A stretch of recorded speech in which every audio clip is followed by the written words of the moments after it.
Two preseason top 10 teams meet in the postseason at Camping World Stadium in Orlando, Florida, in what has been a spirited week and a good crowd expected on an 80-degree night in Central Florida. Welcome to the Cheez-It Bowl, part of Capital One Bowl Mania. And a royal entrance for Prince Chedward as Clemson faces Iowa State. The Tigers at 9-3, the Cyclones at 7-5.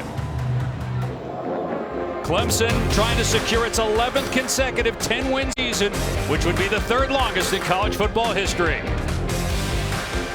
Believe in self and team. Everybody got that? You got it right here. Let's freaking put on a show tonight. The best four, our last four, and our best four. Everybody together, playing for each other. Clemson family, you make a statement and walk out of here and drop the mic tonight. Let's go. Let's go, man. Let's go. Pulls up. Let's go. Hey, let's go. Teamwork. Dabo getting the troops ready, and here come the Clemson Tigers, ranked 19th in the country.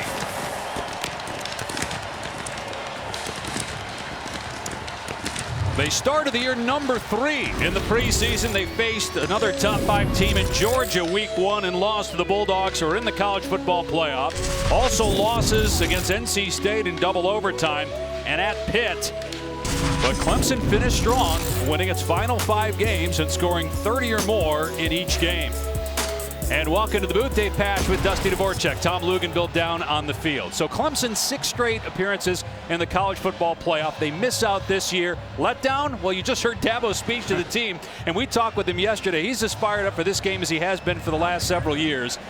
No opt-outs. Everybody's playing, and you can understand why, Dusty, because it's a new era, so to speak, here as they turn the page with a lot of changes on the coaching staff. No question, and they kept it from within. That's what Dabo likes to do. And he went to change at defensive coordinator, replacing one of the best in the business in Brent Venables. And he goes with a guy in Wes Goodwin who knows this defense. He's been here for 7 years under Brent Venables, and there's not going to be a lot of change. A lot of people will tell you that this is one of the bright young minds in all of defensive coaching, and he gets his opportunity to make the play calls for the first time here tonight. And offensively, Brandon Streeter's been here 7 years coaching quarterbacks, complete trust from Dabo Swinney, and now he's tutored Deshaun Watson, Trevor Lawrence, and now he'll call the plays for DJ Uyunglele to try to get his career back on track. Yeah, you mentioned that with DJ. Look, this is another opportunity for them to evaluate the quarterback situation going into 2022, and with more on that, let's check in with Tom. Well, no doubt about that, Dave. DJ Uyunglele has to play better. This is about performance at Clemson. Now, DJ has owned his performance. He has not pointed fingers. He realizes he better compete because coming in is Cade Klubnik, number 3 quarterback in the 2022 class, going to be enrolling here in January. Competition is going to get hot for DJ Uyunglele. A win today, a big performance, catapults him into the offseason. And on the other side, Tom, you've got an Iowa State team like Clemson was in the top 10 preseason. They have a veteran quarterback in Brock Purdy who's meant a lot to this program. They will be without a couple of key players tonight, though, due to opt-outs. They were 7th preseason, picked to finish 2nd in the Big 12, but they had an early season loss to Iowa, which will be playing in the stadium on Saturday against Kentucky. And then they got into conference play, and they went 5-4. But all 4 of those losses were by just 1 score. Coming off a win in the Fiesta Bowl less than a year ago. And when you look at Iowa State, we mentioned a couple opt-outs. Breece Hall, their All-American running back, he's not going to play. We just got word earlier today that Mike Rose, their outstanding linebacker, decided late that he would not play in this game. And you look at their quarterback, Brock Purdy probably doesn't get enough credit nationally for what he's meant to this Iowa State program, which is in a bowl game for the 5th straight year. That's saying something for the Cyclones. He epitomizes this Iowa State culture under Matt Campbell. He's got true toughness, and he is a winner. The winningest quarterback in the history of Iowa State football. Extremely accurate with the football this year, worked on several things, and continued to improve. He's going to have to put forth a big effort tonight against one of college football's best defenses. Going to be fun to watch this thing unfold. Iowa State won the toss, elected to defer, so Clemson will get the football first. So Matt Campbell, 2nd time in 3 years playing in this game, lost to Notre Dame 2 years ago, but again beat Oregon in the Fiesta Bowl. And Dabo Swinney year 14, seeking his 150th career win, would be the 6th fastest ever to accomplish that feat. Will Shipley is deep. Andrew Mevis will kick it off for Iowa State. And we are underway here in Orlando. And this will be a touchback. It will come out to the 25 for sophomore quarterback DJ Uiagalelei. Coming out of high school in California, he was the #1 rated pocket passer. Things went great last year in terms of his numbers in the 2 starts. 4 touchdowns and no picks. He won 1, lost 1. Struggled this year. Same number of touchdowns as interceptions. Had the worst QBR in the ACC. Now, there were some really good quarterbacks in the conference, but as Tom mentioned, he didn't have the year that everybody thought he would. He was in the Heisman Trophy conversation in preseason. Well, he's got great size at 6'4", 250, a good runner, and we'll see some quick game, I think, here early to get him some confidence. Gonna hand it off to Shipley on 1st down, and he's bottled up at the line of scrimmage.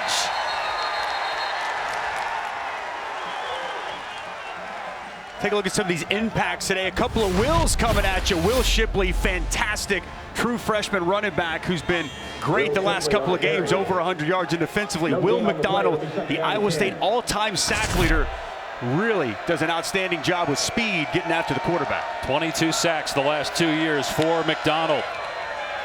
Here's Uiagalelei to throw, and a catch made at the 31-yard line. True freshman Dakari Collins, his 11th catch of the season. One of the issues for Clemson, offensive line hasn't been great, and they have a different starter tonight at center with Mason Trotter out because of a violation of team rules. So you got Hunter Rayburn moving over from guard, and they also have some injuries at wide receiver. No Justin Ross, E.J. Williams out as well, but COVID, the reason that he's not playing. John Haycock showing a lot of bodies at the line of scrimmage. If he brings pressure on this first 3rd down. 3rd and 4. They don't. Uiagalelei with a strong throw and a 1st down. That's Dabo's son, Will Sweeney, 7th catch on the season, but his 69th career game at Clemson, a 1st down. Really nice job right here by Sweeney, sitting down in the soft part in that zone. Drop 8, little hole there in that zone. Good identification by Will Sweeney. And a nice find there by DJ Uiagalelei on the first 3rd down. Gain of 12. Out to the 42-yard line. They go back to the ground game. And this is Kobe Pace, who changed his number to number 7 for this game. And he picks up about 4 yards. I like this 2-back set we see here. They utilized it quite a bit against South Carolina. Both Kobe Pace and Will Shipley in the game. They've been depleted at wide receiver throughout the course of the season. Opens up this rushing attack, and these guys are viable options in the throw game as well. Play action here, and a swing pass out in space. Shipley gets the 1st down. He's inside the 40-yard line, and look at that. Running through that tackle by a short tackler in Greg Eisworth, and he paid for it. I love the blocking on the perimeter. How about Bo Collins getting a key block, and then the tight end Davis Allen. And man, Will Shipley, he can make you miss in a phone booth. Nice job in the open field by the true freshman running back. And again, you see that power finishing the play as well. Tell you what, Dusty, he is a great pass catcher as we're seeing tonight. 12th catch on the season, Tom. 1st down here. And they run it again between the tackles. Shipley push back at the 31-yard line, so a gain of 4. Check that was Kobe Pace, the ball carrier. This is really the last 2 or 3 games of the season, really the last half of the season. Their identity became more of a team moving players at the line of scrimmage and running the football. Going to be a key here against this Iowa State defense. Pace again, and he's drilled at the 29-yard line. Initial hit was by Bo Freeler, a true freshman who's getting the start. We talked about Rose opting out. Isheem Young is in the transfer portal. He's another starter at the linebacker/safety position that's not playing tonight. I like this true freshman safety, man. He will come down and hit you. Great size at 6'2", 205. Nice tackle right around the line of scrimmage, setting up this 3rd and medium. And in this defense, you better play like a linebacker when you're playing safety. No doubt, Tom. Basically interchangeable for John Haycock in his 6th year as the D coordinator. The misdirection. Pace has the 1st down inside the 25-yard line, is able to get away from an ankle tackle And it's down to the 18. So that's an 11-yard gain and another conversion. Sprint draw. Watch the left side of the offensive line. Cave down here, and then another key block right here at 71, Jordan McFadden. Perfect block there on Orion Harris, helping set the edge and allow Kobe Pace to pick up the yards for the first down. Against the defense that was 10th nationally in yards allowed. And another run play. It's Shipley inside the 15, and again, not afraid to lower the shoulder there on the defender, Freeler. That's a good gain on first down. Well, he is a physical runner. You better get your pads down when you're trying to tackle number 1, Will Shipley, as he rolls out of bounds. No, Dusty, I've been watching this kid for 5 years now, since he was in 8th grade. He's always just been a step ahead. Tough, powerful, quick, explosive, total package in the backfield. Just got 8 yards on first down. Pace will get the call here on second down, and going to be close to a first. Isaiah Lee on the hit. See where they mark it. Appears to be just short, so third down and inches here. Third down has not been a problem so far on this drive. Clemson 2 for 2. Be surprised at this point if we see anything other than Will Shipley getting the football. The power he's shown from the backfield. Play 11 of the drive. And instead, it's Uiagalelei keeping it and getting the first down to the 7-yard line. 6'4", 250 pounds. So not a bad decision there by Brandon Streeter calling plays for the first time. And we talked about this, Tom, coming into this game, and Brandon Streeter kind of reinforced it. We were surprised we haven't seen more quarterback run game with the big body DJ Uiagalelei throughout the course of the season. We fully expect that here tonight. No doubt. And when they get into the 2-back sets, now it's a 3-headed monster in the run game. And you're right, this tempo and quarterback run, it's coming. First full year as the starter, replacing Trevor Lawrence. Now with the Jaguars, as Shipley is cut down at the line of scrimmage. Orion Vance, who was the defensive MVP in the Fiesta Bowl last year, was in there first, along with Craig McDonald. Brandon Streeter, who was hired as the quarterback coach back in 2014 and the recruiting coordinator. So he recruited Trevor Lawrence and DJ Uiagalelei. You talked about it earlier, Dusty, played quarterback here as well at Clemson. Has called plays before at Richmond and Liberty, so it's not his first time, just first time doing it at a program like Clemson. Uiagalelei nowhere to go. It's Freeler again there for Iowa State. Third down and goal coming up. Freeler just flying downhill from that center field safety position. Good open field tackle of the big body quarterback. Crucial third down here for Clemson. They've really utilized the tight end 84 Davis Allen quite a bit as of late. It's been a bit of a safety valve. I like 84 Davis Allen or Will Shipley out of the backfield catching the football. Clemson has a true freshman starting at left guard in Marcus Tate. They've been running it pretty well, but I think he just moved. It was either Rayburn or Tate. Doesn't matter either way, it's 5 yards. Snap, offense number 55, 5-yard penalty. Still third down. And it's on Rayburn, the center. Again, played guard for most of the season, but moving over with Mason Trotter not available today. It's been a revolving door all year. 7 different offensive line combinations coming into tonight. And as you mentioned, no Trotter, move Hunter Rayburn over. Crucial penalty there, setting up third and long. Try to get in the end zone. Third and goal on the 11. Uiagalelei takes off and down to about the 6. You wonder if they ran that because they planned to go for it on fourth down. Will McDonald was all over that play, and the offense is staying on the field for now. And then Dabo changes and says, let's bring on B.T. Potter to get us 3 points out of this long drive. You got to take your points here, right? Yeah. I mean, think about this drive that they've put together here. Almost 8 minutes they've chewed off the clock to not come away with points. You'd really be kicking yourself. A little surprised, a little conservative play call there on third and goal from the 11 on this opening possession. B.T. Potter has made 11 straight. He's missed only 4 all year. A 23-yard attempt. After an 8-minute drive, Clemson comes away with points. And a 23-yard field goal. And Iowa State will get the ball for the first time when we come back to Central Florida.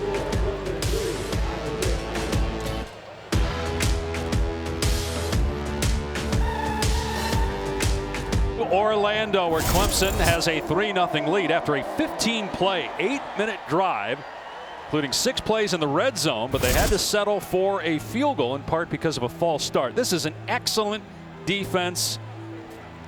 You look at the red zone numbers, maybe not the best, but overall, 2 top 10 defenses. Clemson had trouble scoring in the red zone. They only had 9 touchdown passes all year from DJ Uiagalelei. And Iowa State will get the ball for the first time. Jalen Null will let it sail over his head for a touchback.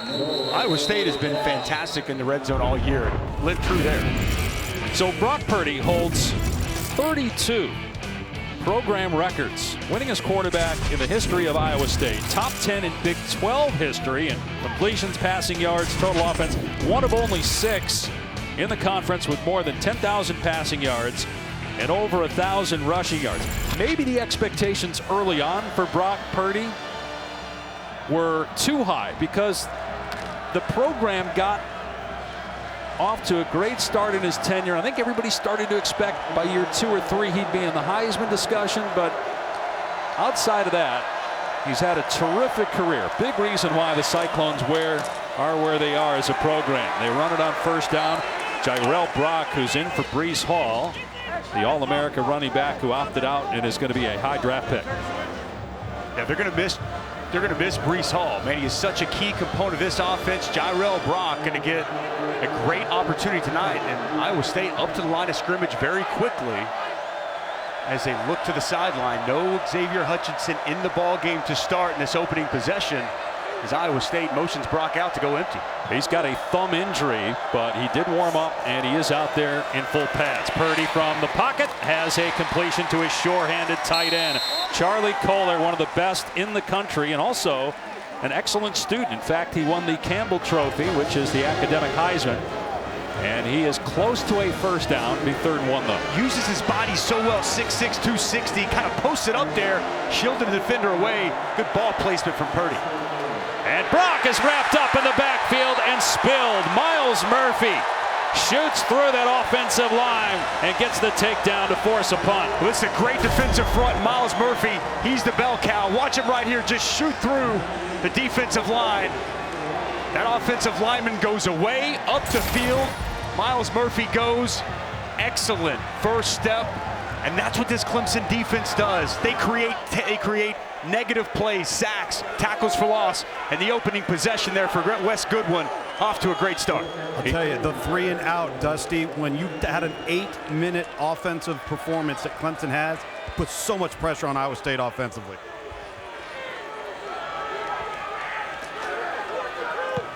Mevis, who's also the punter as well as the place kicker, hangs it high and deep, and the fair catch made by Will Brown. Only a 38-yard punt, though. A stop on 3rd down by Myles Murphy. 3-0 Tigers.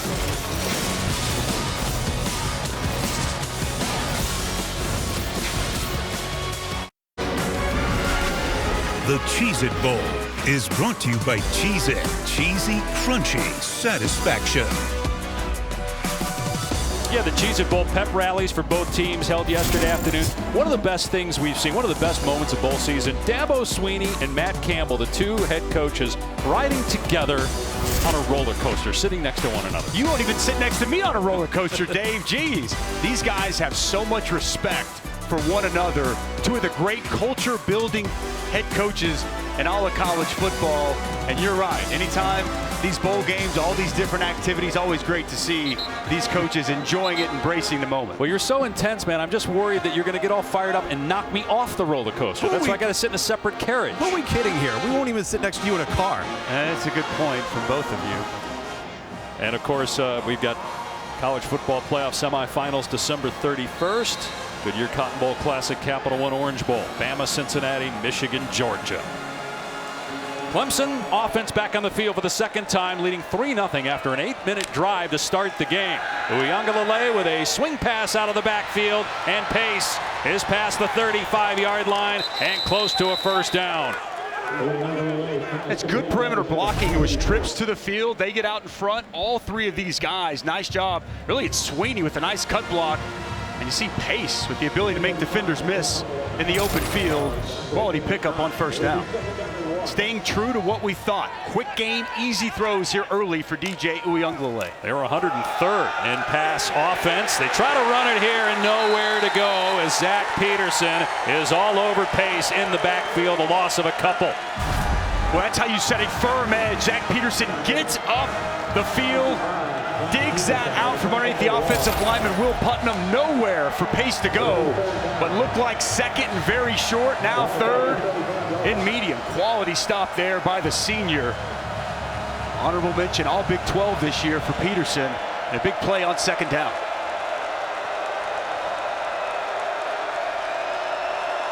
The offensive coordinator, Brandon Streeter, in for Tony Elliott. Now the head coach at Virginia. Good play by Uiagalelei that time.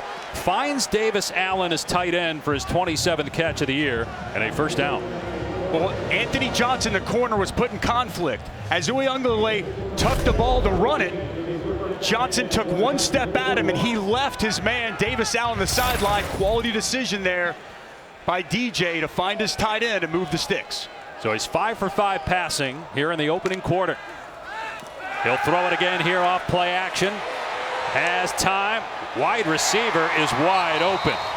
It's pulled in by Collins, his second catch in Iowa State territory, as somehow Iowa State left him alone on that far sideline for 15 yards. Watch this protection here by the offensive line. It's only a 3-man rush, which you typically see. Running back staying in for Will McDonald. A quality route outside. Dakari Collins puts his foot in the ground, turns on the comeback. The cornerback, Anthony Johnson, keeps running. Easy pitch and catch for a first down. In Iowa State territory for the second time. Run play straight ahead. Shipley down to the 42-yard line. Shipley, a true freshman who has had 2 consecutive 100-yard games, 3 on the season. He missed 3 games due to injury. Otherwise, he would have had probably 1,000 yards. He's right around 700 right now, and 10 touchdowns on the season. Brandon Streeter said he picked up this offense faster than any running back he's been around. High praise from everybody within this program for Will Shipley.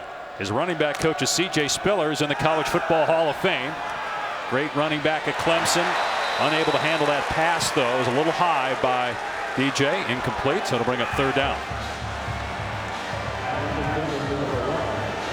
Haven't seen Iowa State bring much pressure here and love to drop 8. Only rush 3. See here if John Haycock gets a little bit more aggressive, tries to heat up the Clemson quarterback on what feels like a big third down early in this game. It is hot. It is humid. It's above 80 degrees at 6:15 local time. Under the lights at Camping World Stadium. Uiagalelei hit. Throws a deep ball. It's underthrown and incomplete. He was going for Bo Collins, and it was broken up by Tavon Kyle. One on cue, John Haycock says, we're going to heat up this quarterback. Watch Bo Freeler. Going to come scot-free up the middle, unaccounted for, with a big hit on the quarterback and an outstanding job down the field in coverage. That pass breakup, he dialed up the blitz, got the ball in the quarterback's hand quickly, and good coverage down the field, gets the Cyclones defense off the field. I tell you, Dusty, he had him beat. If he throws that and lets him run under it, it's a touchdown. It was just an underthrown football under duress. Will Spires on 4th and 6, trying to pin Iowa State deep, and not what they were hoping for. At the 17-yard line, the fair catch is made by Knoll. Well, it's 2 of the best defenses in all of college football coming into tonight, and we're seeing it here on display in the Cheez-It Bowl.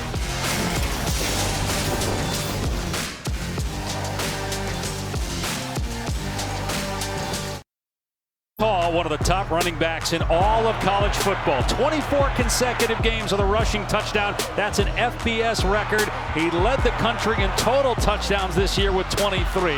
First team All-America. Junior from Wichita, Kansas. Not playing tonight. Opting out. Going to the NFL. Will be a high draft pick. I think he's the best running back coming out. I love his size, his strength. Such a patient running back. And then he has that tremendous burst. He's going to be a phenomenal pro, and what a great career he had at Iowa State. There is some good news for Iowa State in terms of a guy that's playing. More on that after this play as Purdy throws off his back foot, and it's caught by Chase Allen for a gain of about 3 out to the 20. We did see Xavier Hutchinson on the field for that last play.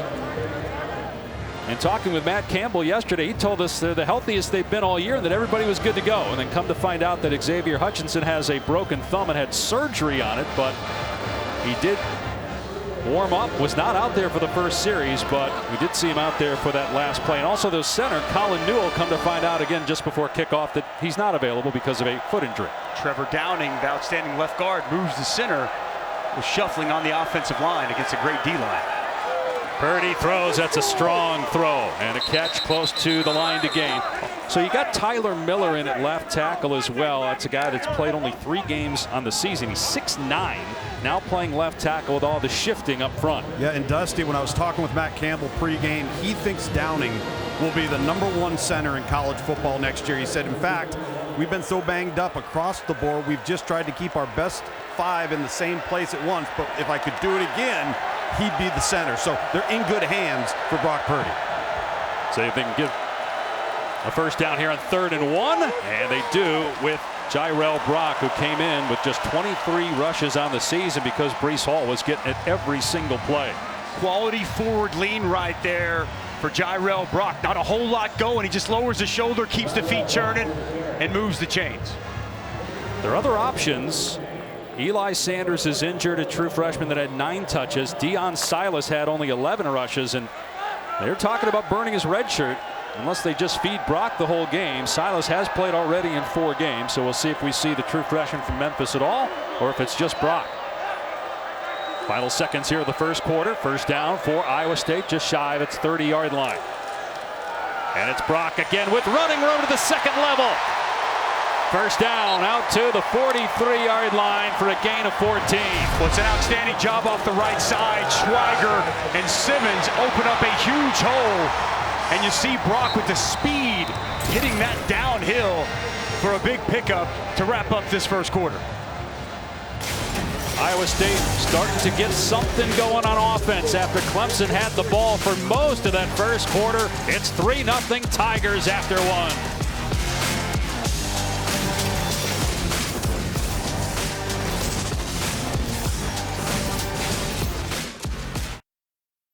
Welcome back to the Cheez-It Bowl, part of Capital One Bowl Mania. Dave Pasch, Dusty Dvorak, Tom Luganville in Orlando, Florida. Clemson leading Iowa State 3-0. Happy holidays to you and yours. Happy New Year. 2022 right around the corner. Good crowd here at Camping World Stadium. A lot of Clemson Tiger fans in particular making the trip. 6 straight years in the college football playoff, but despite not making it this year, coaches, players, and fans pretty fired up for this one. Purdy going deep. Hutchinson laying out. Broken thumb and all. He makes the catch inside the 20-yard line. Wow, how about the toughness by Hutchinson? Watch the route. Little stutter. Great with his hands. Gets past Goodrich in a full extension. Bringing that ball in.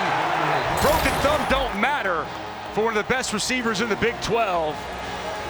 Explosive play to start this second quarter. And Dusty, if you look at Hutchinson, it's his left hand. He's got a soft cast, so he doesn't have full mobility. And you know what? Brock Purdy, too? Holy smokes, he's not a deep ball passer. That was one of the best throws he's made downfield all year long. But the concentration through that catch, Dave, getting the arms underneath the football. Outstanding effort. That's his 83rd catch. He led the Big 12 and set a school record. They go back to the run game and Brock, and he gets nothing. But Hutchinson, a senior, first team All Big 12 for the 2nd straight year. He's from Jacksonville, Florida. 5 touchdowns on the year. And with that 36-yard catch, he's about 10 yards away from 1,000 on the season. Back-to-back first team All Big 12 nods, and a player that's just gotten better and better and better. And great news for Cyclones fans. He's decided to come back next season and help this football team continue to roll. A good job by Clemson to bounce back on that first down run play that goes for no gain. Here's 2nd down and 10. Purdy has a man. It's caught for a first down. It's Kohler down to the 10-yard line. It'll be 1st and goal for Iowa State. The 6'6" Charlie Kohler, my guy is bigger than your guy. Puts it right in his face. And Kohler goes up and catches that ball at its apex. Nothing there for Levante Bentley to be able to do as he was in trail position, never got his head around. And a nice pickup to keep this drive rolling down the field. Mackey Award finalist, Big 12 Scholar Athlete of the Year, Charlie Kohler. Tons of movement on the 1st down and goal play, so move Iowa State back 5 yards. False start, offense, number 66. 5-yard penalty, still 1st down. It's on Tyler Miller, who we were talking about as the replacement left tackle. Bowl season rolls on Friday morning on ESPN with the Tax Slayer Gator Bowl. Wake Forest, which had a great year. Rutgers is playing in this game now. Coverage starts 11 a.m. on both ESPN and the app.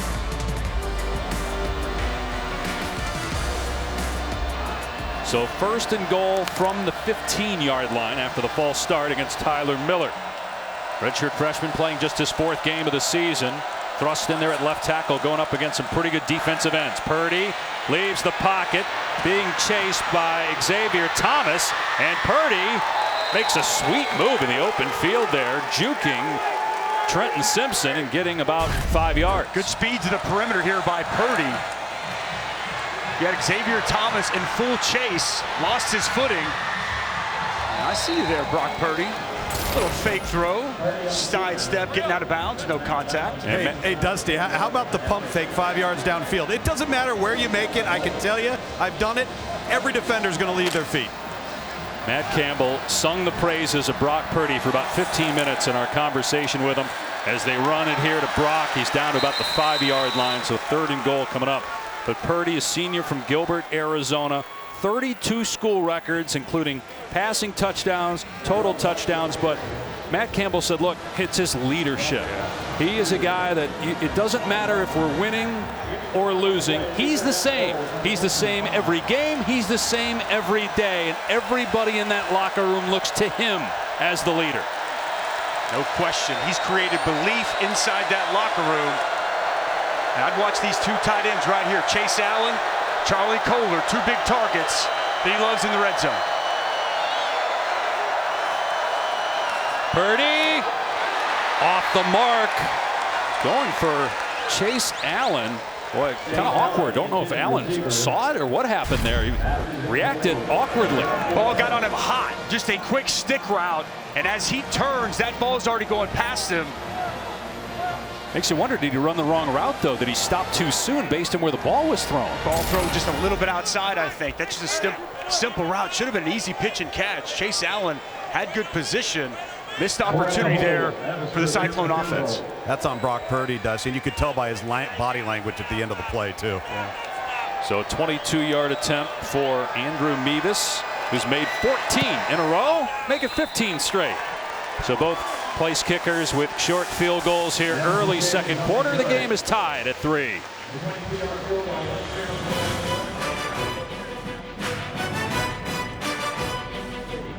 Coming up next here on ESPN, Riverwalk, the Valero Alamo Bowl with Oregon taking on Oklahoma from the Alamo Dome. It's also available on the ESPN app. Bob Stoops is coaching that game, but it will be Brent Venables taking over from there.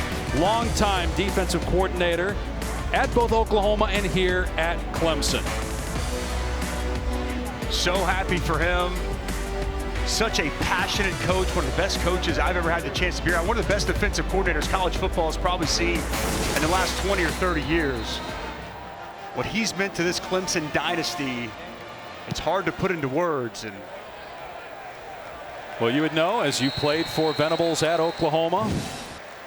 Back when you had hair down to your ankles, although you can't really tell there, but I know you have a great relationship and a ton of respect for Coach Venables and what he did for you when you were playing for the Sooners. He's as good a coach as you'll find anywhere. Again, truly loves his players, passionate about football, and you know what's great is as good as he was at Oklahoma, having the chance to come to Clemson, he's only gotten better.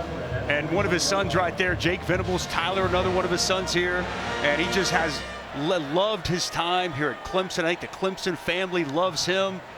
worked out so well. The defense they put together since he got here, unmatched in college football. But I can't wait to see what the tenure looks like in Norman, Oklahoma. Will Shipley gets the carry here on first down, pushback after a gain of about 2 or 3. So you think about what Dabo Swinney has done now with Brent Venables, the highest paid defensive coordinator for the last several years in college football, going to be a head coach. He hires from within. He goes to Wes Goodwin, a guy that's never called plays before. He's been a defensive assistant. He's been an analyst in 2 previous stints with Clemson. He spent some time with Bruce Arians when he was the head coach of the Arizona Cardinals as Arians' assistant. But everybody that we've talked to says Goodwin is going to be a star. Uiagalelei's pass off the mark, intended for Collins. 3rd down.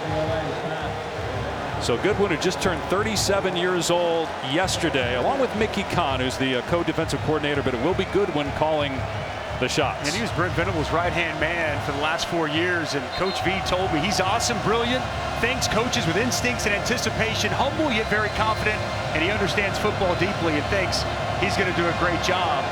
And we will see what the defense looks like under him. Big 3rd down here for this Clemson offense now. I was texting with Bruce Arians last night. He said he knew when he was coaching the Cardinals that Wes Goodwin would be a star. Uiagalelei pitched it forward. That should have been caught by Shipley.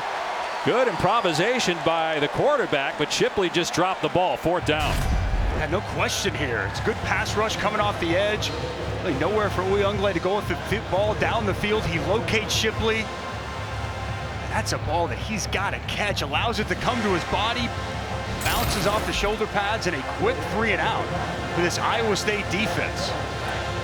You know, I was thinking too when we were talking with Dabo yesterday about the hire, Wes Goodwin, that I wonder if Dabo sees some of himself in Goodwin. Dabo was a former walk-on at Alabama as a wide receiver. When he got the head coaching job 14 years ago, a lot of people were like, who? So Dabo's had a ton of success there, and he hopes for the same for his new D coordinator.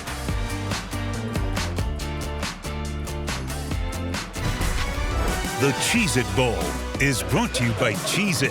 Cheesy, crunchy satisfaction. Last Monday, a Cheez-It Bowl day for kids gave some of the players from both teams the opportunity to venture to the Fun Spot America theme park here in Orlando. Enjoy the day at the park with children from the historic West Lakes neighborhoods that surround the stadium. Would you do that one? Heck no. Come on. Crazy. Can't be scared. You work with Bill Walton on college basketball. It's not about scared. It's not about being scared. It's about being sick. Good point. So delicate. Don't forget, boys, coming up later tonight, Valero Alamo Bowl, Oklahoma and Oregon. Here, 3-3 game. Dave Pasch, Dusty Dvorak, Tom Luginbill. 3-3 Tigers, Cyclones. Clemson trying to get to 10 wins for the 11th consecutive year. That'd be the 3rd longest ever as Purdy throws on first down and dumps it off to Allen, the tight end. But there's James Skalski playing his 69th career game, 6th-year player who won 5 ACC championships, making the play.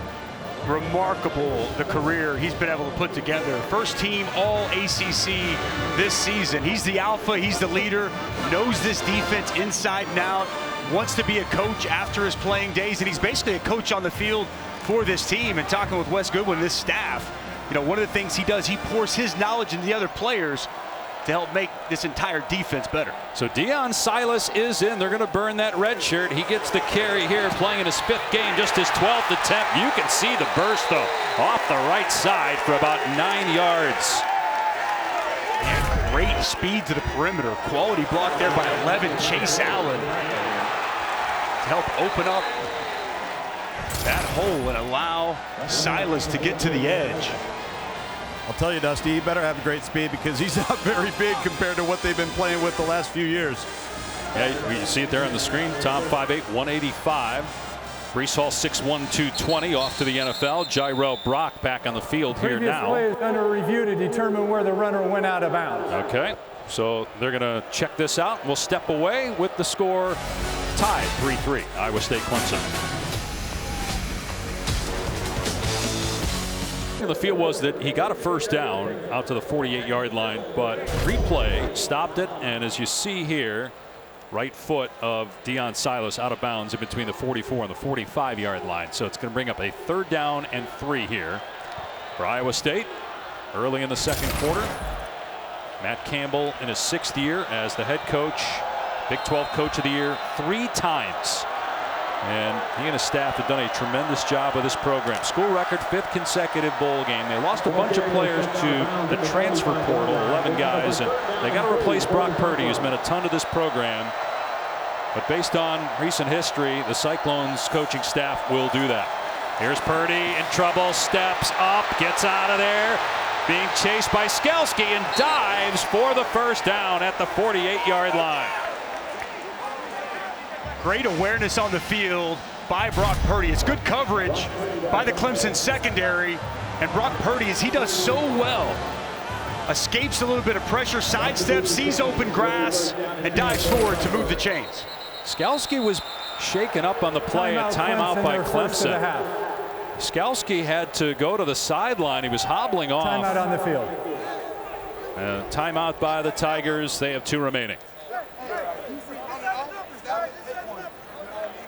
Goal record 69th game at Clemson for James Skalski, but he was injured on the previous play. Watch him as he's going to try to run down Brock Purdy. Tough to tell exactly what he did. Kind of pulls up lame there as he tries to throttle down. He gets to the sideline, but a key component for this Clemson defense. And Balin Spector, the other veteran linebacker, not available to play as he had a hand injury. All of a sudden now you're digging deep into the depth of this Clemson linebacking core. There's Spector. You also saw Nolan Turner, who has a boot on his left foot. He was standing next to Skalski on the sideline. First down for Purdy on the run. Now play action, throws over the middle. It's caught for a first down at the 40-yard line. The true freshman Jalen Null inside the 30 and out of bounds at the 25-yard line for a 23-yard gain. Well, the RPO draws the linebackers up. Watch these backers fly downhill, and there's going to be a ton of open grass in the middle of the field. Just a simple slant, ball thrown well for the talented true freshman Null to make a big play. 35 catches on the season coming in. They run Brock off the left side, nothing there.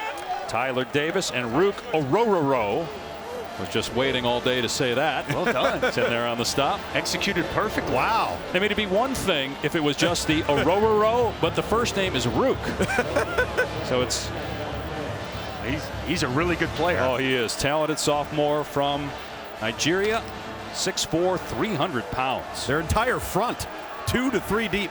They all look like him. And they're outstanding. Penetrators, difference makers. 2nd and 10.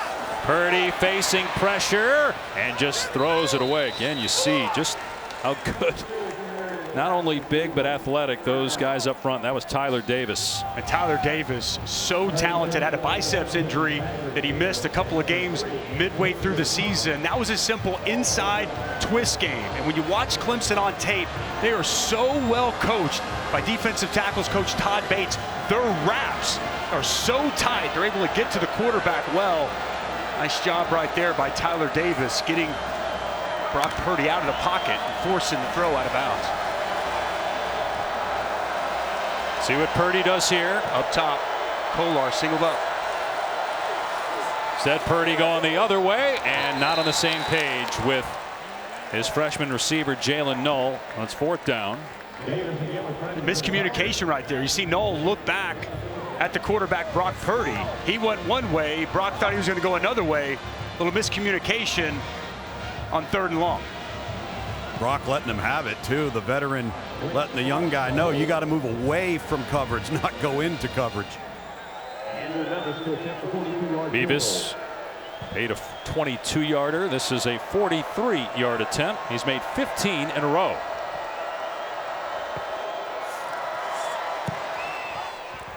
And this one misses wide to the right. So the streak is over and Clemson holds. Iowa State comes away with nothing. And we'll be back in 10 seconds after a message from Ally. However you're watching this game, and no matter who you want to win, for everything we do, we're all better off with an Ally. Back to you. Thank you, Kevin. 3-3 midway through the second quarter here on an 80-degree humid night in Orlando. You know, since that first drive, Clemson went right down the field, 15 plays, chewed up over 8 minutes of clock. The last couple of possessions, they haven't been able to get much going. We'll see what Brandon Streeter dials up here. I'd like to see him get back to trying to run the football with Will Shipley. Shipley has 5 carries, Kobe Pace with 6. Uiagalelei has run it 3 times. He'll throw it here, and it's an on-target pass to Dakari Collins, who's caught 3 balls in this game. He had 10 catches all season. True freshman from Atlanta. It's a first down. Good route once again by Dakari Collins. As he gets Detrone Young turned around a little bit, on target there for Uiagalelei. And Dakari Collins really gaining confidence and made huge strides throughout the course of this season. He's a big target, 6'4", 215 pounds. Here's a quick pitch that Iowa State is all over.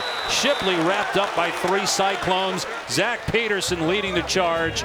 Negative play, loss of 1. Well, John Haycock dialed it up. Anthony Johnson, he brought a cat blitz, a corner blitz off the boundary right into where that toss went. Excellent call by the Iowa State defensive coordinator.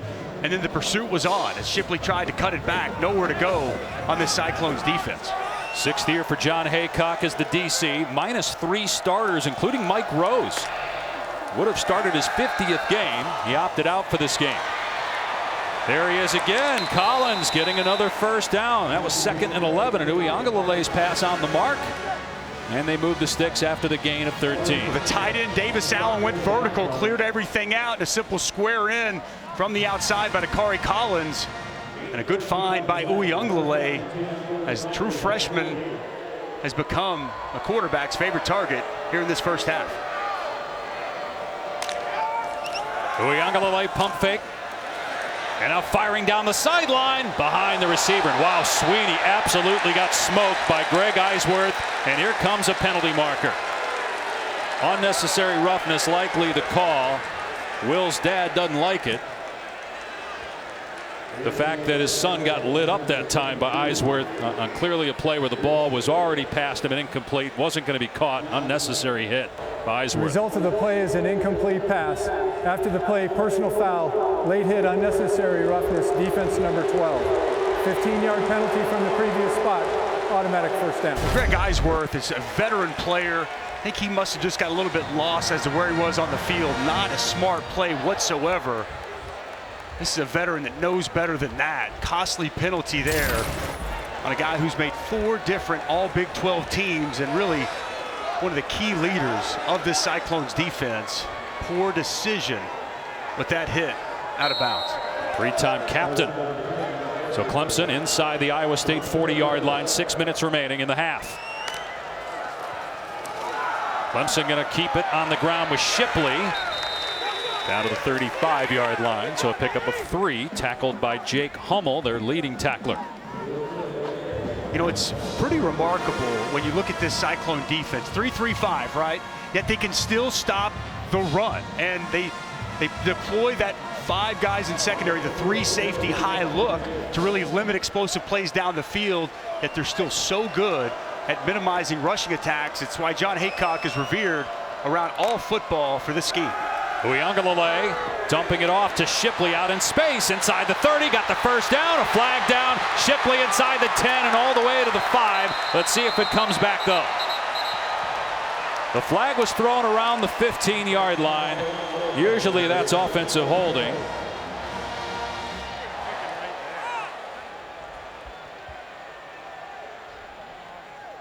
Got a Pac-12 crew, Chris Coit is our referee. Man, Streeter dialed that up perfectly. Well executed initially.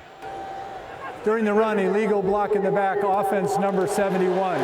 10-yard penalty from the spot of the foul, replay second down. Jordan McFadden, left tackle, the guilty party. He's the best of the bunch of this Clemson offensive line. He gets out in front. You can see he hits McDonald in the back. McDonald tries to knife underneath that block. Good call there by the official, negating a big play for this Clemson offense.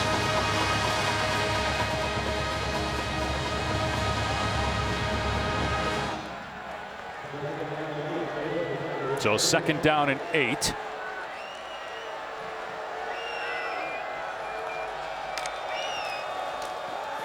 Here's Pace looking for some running room, and it's not there. Gobbled up by Isaiah Lee and Orion Vance. Bowl season rolls on Thursday night, the 53rd annual Chick-fil-A Peach Bowl. Pitt, number 12 in the country, against 10th ranked Michigan State. Pat Narduzzi, who's the head coach of the Panthers, longtime defensive coordinator for Mark D'Antonio in East Lansing.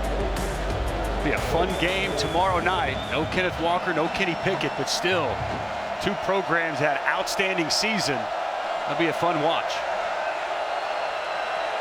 I'm going to get back to the Pickett story in a second here as Uiagalelei on the move, looking downfield and throws it away. Pickett is a great example of a player that decided to come back, not just to improve his draft status, because we had this conversation. We had Pickett and Pitt week 2. We talked to the coaching staff. He wanted to come back and win.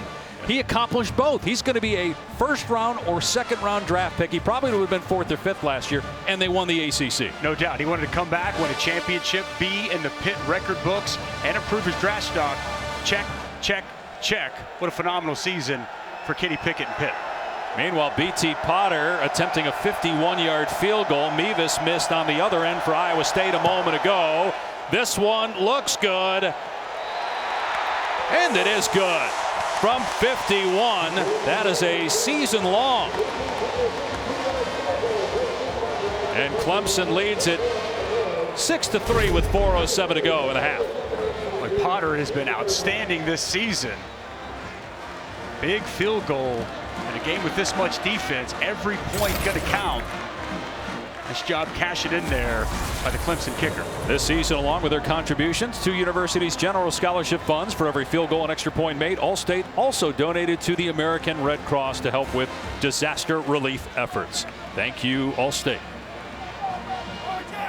Dave Pasch, Dusty Dvorak, Tom Luganville here in Orlando. Good showing for both programs coming on the road here to watch their teams play the final game of 2021 for each school. My kind of game too, man. Defensive slugfest, and we thought that coming in. Two of the best defenses in all of college football. And it's been on display here today, and we'll see if Skalski will be able to make it back in. Looks a little dejected over there on the sidelines. Be a real key if he's not able to return. Iowa State has all of its timeouts. Be a touchback and come out to the 25. Take a look at the Bowl Challenge Cup standings brought to you by Progressive. The Bowl Challenge Cup awarded to the conference with the best winning percentage of the postseason. Here's how it breaks down right now. The American 3-0. If the American stays unbeaten, boy, that would be a story, because that would mean Cincinnati is in the national championship game. No question. How about what the future of the Big 12 looks like? As I imagine Bob Bowlesby watching here tonight, as Oklahoma, Texas is going to depart at some point. You've got, big win yesterday by Houston. UCF already knocked off Florida. You've got Cincinnati in the playoff and BYU with a great season. Future for the Big 12 looking bright. First down for Iowa State from its 25-yard line. Play action here. Purdy setting up. It's a tight end screen to Chase Allen. Tracked down at the 30-yard line. Guys, you notice 47, James Skalski, not in the game. They've been over here taking a look at him. It's a lower extremity. I can't figure out if it's a knee or if it's an ankle, but he has not been moving. They've been talking with the trainers, and they've got a lot of youth, Dusty, as you mentioned, at linebacker on the field as Iowa State start to heat him up with some tempo. Purdy forced out of the pocket here, throws back across the middle, and Kohler couldn't hang on. Jeremiah Trotter in coverage. He's one of those young guys that Tom just mentioned. Yep. Dad Jeremiah went to 4 Pro Bowls. Coaching already. Skalski, if he can't impact the game on the field, he's going to impact it over on the sideline. Great veteran leadership over there, trying to get these young guys right. And Dusty, if they're going to have that much youth with a guy like Trotter, Keith McGuire, number 30, is the other. 22, Trenton Simpson now has to take on that leadership role at the linebacker spot. Big third down here, not just for Iowa State, but for Clemson, if they can get the ball back to the offense. Miles Murphy working over there on Miller in his first start. 6'9" left tackle. See how he fares here. Doesn't fare well, but Purdy stepped up and throws complete for a first down. So Purdy climbed the pocket and found his man Sean Shaw out at the 46-yard line. Such a veteran move here by Brock Purdy. Pressure off the edge, steps up, stays calm, sets his feet, and locates his target in the middle of the field. Big third down throw to move the sticks. Gain of 17 yards. Purdy 9 of 13 passing for a $112, playing his final game, making his 46th career start for Iowa State at quarterback. Brock on the carry to midfield and into Clemson territory before they blow it dead. Gain of close to 5. Clock is inside 3 minutes and counting, so Iowa State can take its time here with 3 timeouts. Jirel Brock came in the same year as Breece Hall, and he's kind of had to just wait his time. Breece Hall's such a talented running back. He's gotten the bulk of the carries really the last 2.5 seasons, and now it's Jirel Brock's time to shine. Seen some good things out of him here early in this game, showing some physicality between the tackles. 8 carries in this game. He had 23 all season. Milking that play clock and the game clock, but they got to snap it here with 1. They do. Purdy facing pressure and throws incomplete. He kind of bailed there as he threw it to Chase Allen. He was about to get lit up, just turned away, his back to the defense as E.T. Rubin was coming fast. Pressure on him from the middle from Rubin. You had Mickens on a blitz off the edge. Wes Goodwin told us we're going to be aggressive. That's who we are. That's not changing with me calling the plays here tonight. He's the new defensive coordinator taking over for Brent Venables, now the head coach at Oklahoma. See what he does here on 3rd down and 5 against Purdy with 2:11 to go in the half. Clemson up by 3. Pressure coming. Purdy throws, and it's broken up. That was an excellent play by Mario Goodrich. Man, they are really good at corner. Goodrich, Andrew Booth, and it's 4th down. How about the anticipation here of this route, the break by Goodrich? I mean, phenomenal job. Anticipates that ball coming out, breaks on the football, sidesteps Shaw's big body, not to create contact, but gets his hand in there in the throwing lane. First team all ACC, waited his time. And man, he put together an excellent senior year. Big time stop on 3rd down. Corey Dunn on to punt here. Clemson will get the ball back with 2 timeouts. Will Brown under it and has it around the 11-yard line.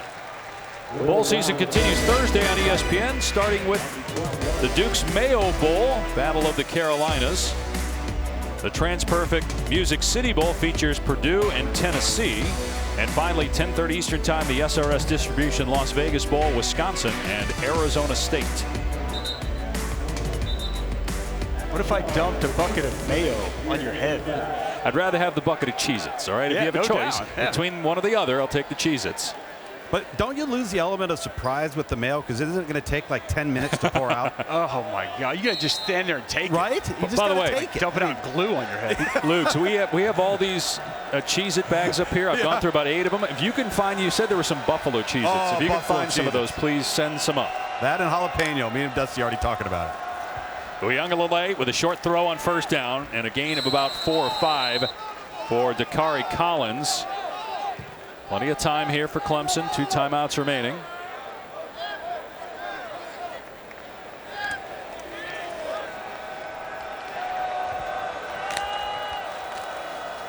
And keep it on the ground here as Pace gets the 1st down and more. Out past the 35.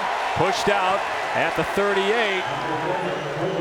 Gain of 21 on the play. Nice job off the right side. Will Putnam with a good key block to help spring that. And you see the burst as well from Kobe Pace. Strong runner with good speed. Well, him and Will Shipley are great complement. 1-2 punch in this Clemson backfield. Well, Shipley in there now. Uyunglele to throw on 1st down, has a ton of time. And to the sideline it goes for Davis Allen as tight end. And a gain of about 3. Clock stop with 1:30 to go in the half. That's smart football right there. Look, part of what Brandon Streeter said with this Iowa State defense, take what the defense gives you. Nothing open down the field, Tom, and a good decision there by the quarterback. And you see those corners, man, they will fly out of there with people buzzing to the flats. If you just hang in there for a second, they're protected well enough. You're exactly right, Dusty. Just take what they give you, play pitch and catch. Let the wideouts make you look good.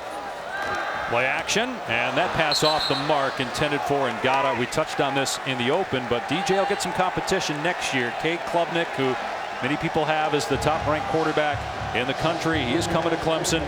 Tyson Fomachan decided to go into the transfer portal, so if something were to happen to Uyunglele in this game, you're down to freshmen Hunter Helms or Billy Wiles, who's a true freshman and a former walk-on.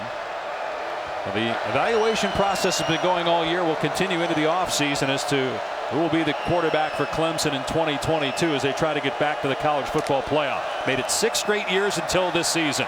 Uyunglele in trouble, has pressure at his feet, steps up, flips it downfield. That was a great play by Uyunglele to Collins for a first down. Man, when he improvises, he makes some special things happen. Boy, that was outstanding. Moving to his left, changed his arm angle, locates his target. A nice first down for Bo Collins. But they want to see more of the simple things, just dropping back and making the right throw as he pump fakes here, steps up again on the move and launches it out of play. Let's go back to that 3rd and 7 here. Again, pressure coming his way. Nice job avoiding that pressure, climbing up in the pocket, working away. And as he's moving to his left, you see him go about 3/4, locate Bo Collins, and enough to move the chains. You know, Dusty, that's where arm strength comes into play. You know, normal guys can't make that throw across your body like that off balance, and that's what he's blessed with. Before Patrick Mahomes, coaches would absolutely kill people for doing that. But now it's like, Mahomes does it and wins Super Bowls and MVP trophies. So it's like Steph Curry in basketball now, where he shoots the ball from the distance. No running room for pace. Good job by Orion Vance reading that. So we're at 53 seconds and counting here. 3rd and long. Still 2 timeouts for Clemson. Iowa State could have used the timeout here, decided not to. Be interesting to see exactly what Clemson does. Do they dial it back? Letting a little bit of clock run down.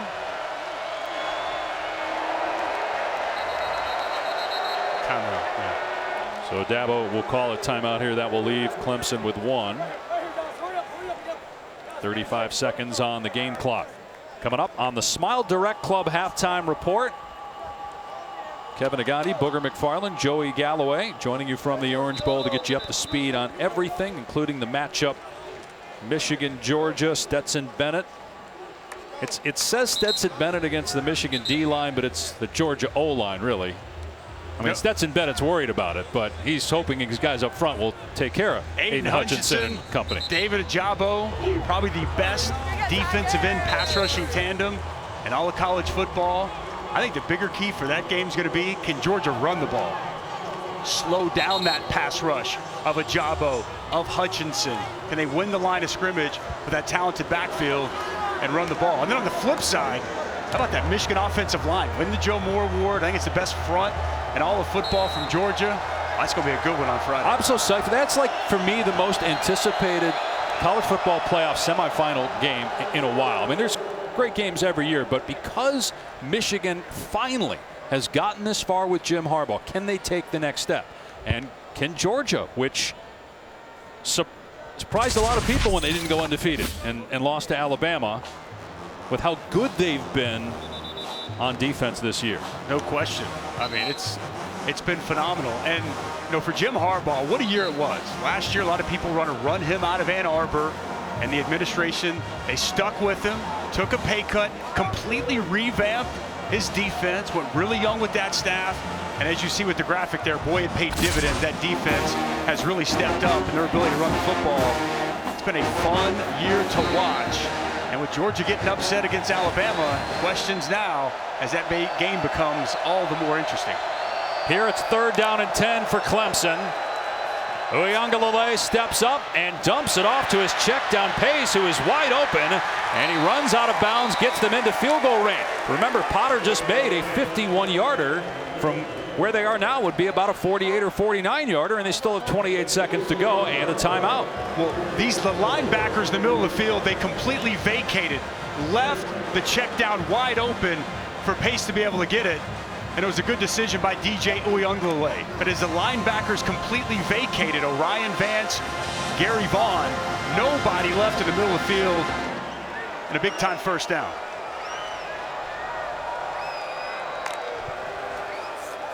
Uiagalelei again dumping it off, taking the smart play there, getting the sure thing, and out of bounds his pace, stopping the clock with 23 seconds to go. So it's a big third down. So as we're going to see, these linebackers are going to get out, and they're going to bail, completely bail, and it's going to leave the middle of the field wide open. Nobody's there. They continue to sink. They get, close to 10 to 12 yards of depth. It's a big first down to get them in field goal range. See if they now take a couple of shots. 23 seconds to go. Instead, Uiagalelei goes underneath, but it's a first down catch down to the 19. Clock will stop to move the chains and see if Dabo uses his final timeout. You're going to spike it right here. Save that timeout.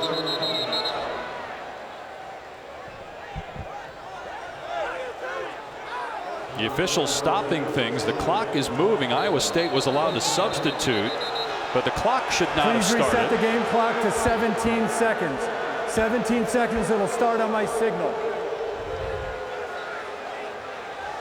I like this decision right here, Dave. Save that timeout, get up to the line of scrimmage, spike it, and keep that in your back pocket.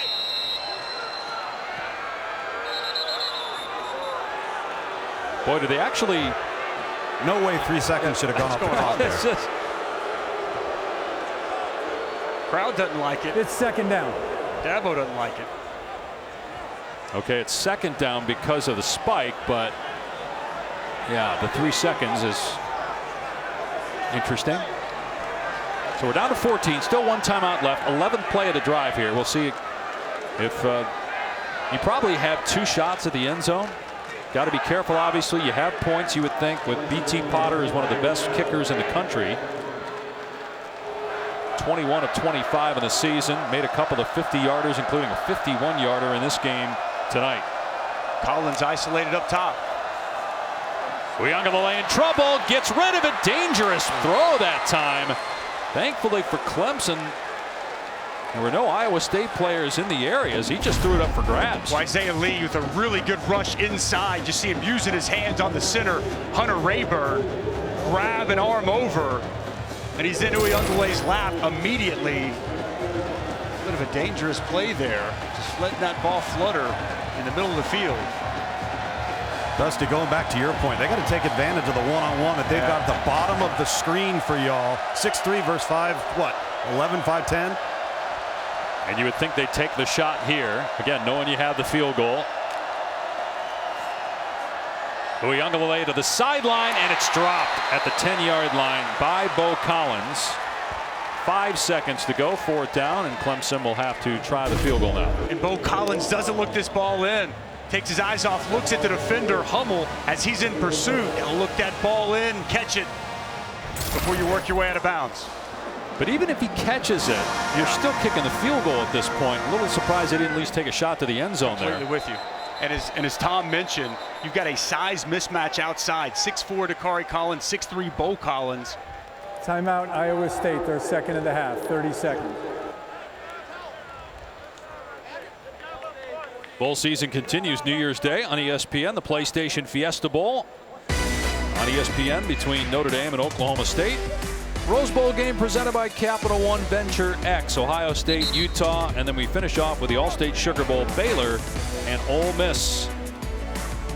Be some great games on New Year's Day. We're going to be right here. We've got a good one. And Iowa, Kentucky, and man, Oklahoma State, Notre Dame. That's going to be awesome. The Marcus Freeman era begins. Ohio State with several opt-outs. Can't wait to see that one. And love the fact that Matt Corral is going to give it one more ride with his guys. And what a year for both Ole Miss and Baylor. Great slate on New Year's Day. BT Potter 2 for 2. This is a 36-yard attempt. And it misses wide to the left. He had made 13 in a row before that one.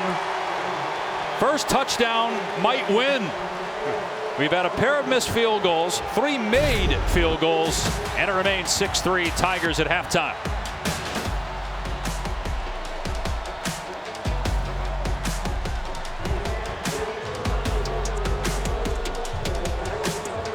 6-3. Clemson will get you to Kevin Agandi at the Orange Bowl for the Smile Direct Club halftime report right after this break.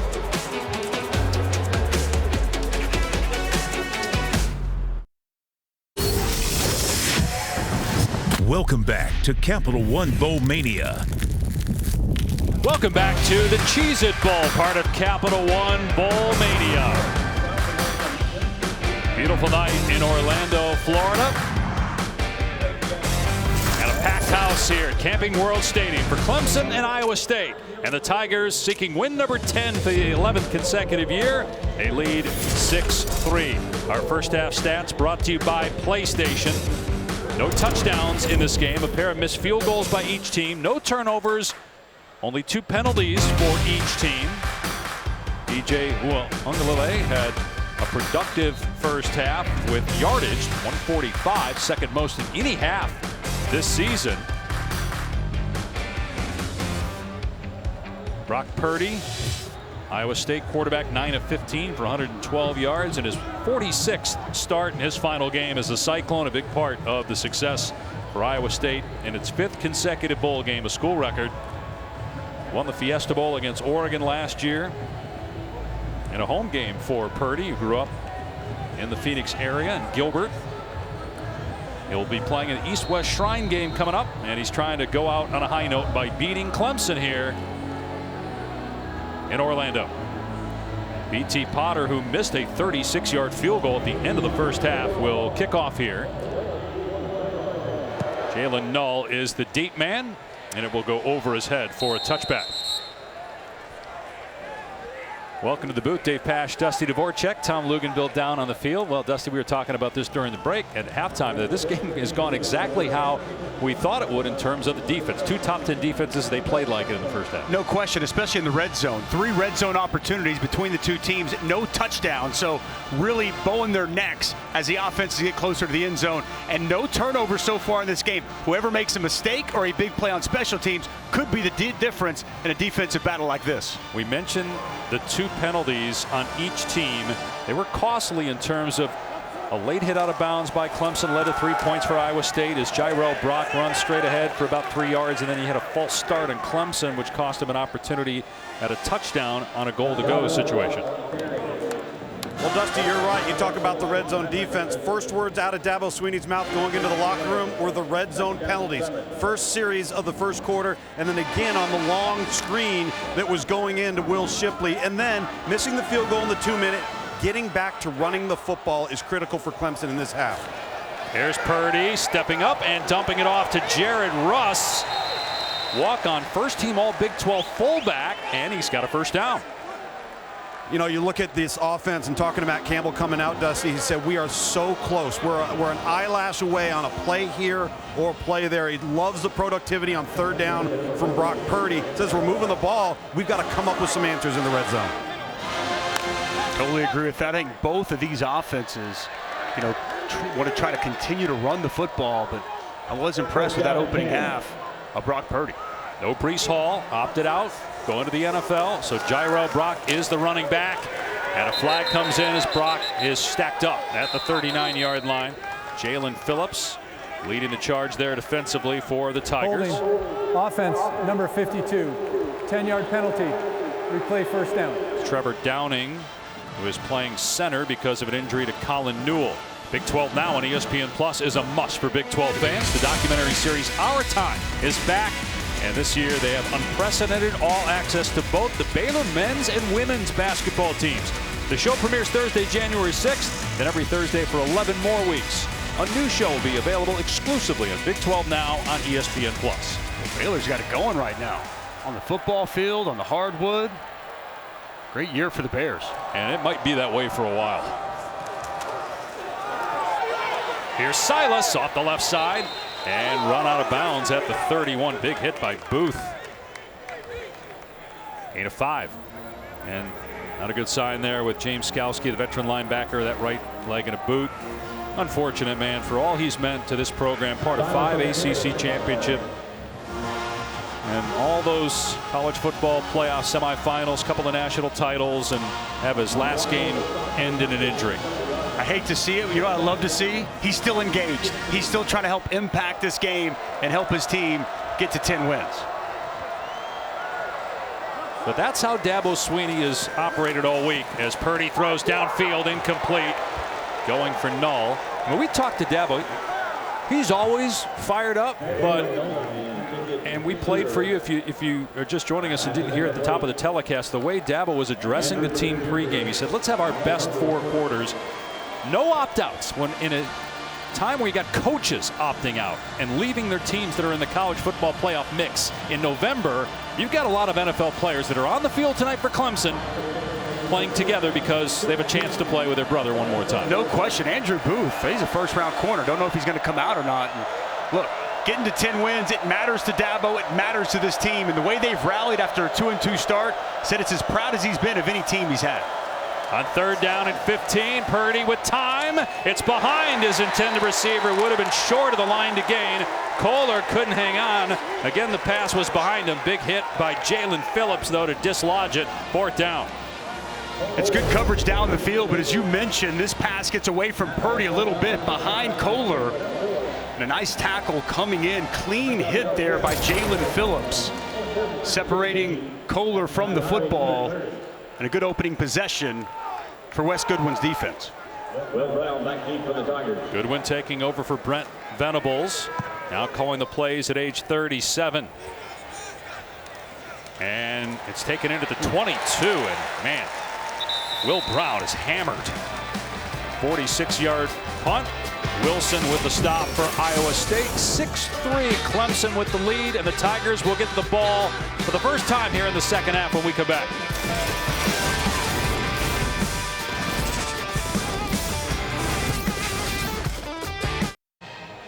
Coming up next, it is the Valero Alamo Bowl from San Antonio. 14th ranked Oregon, 16th ranked Oklahoma.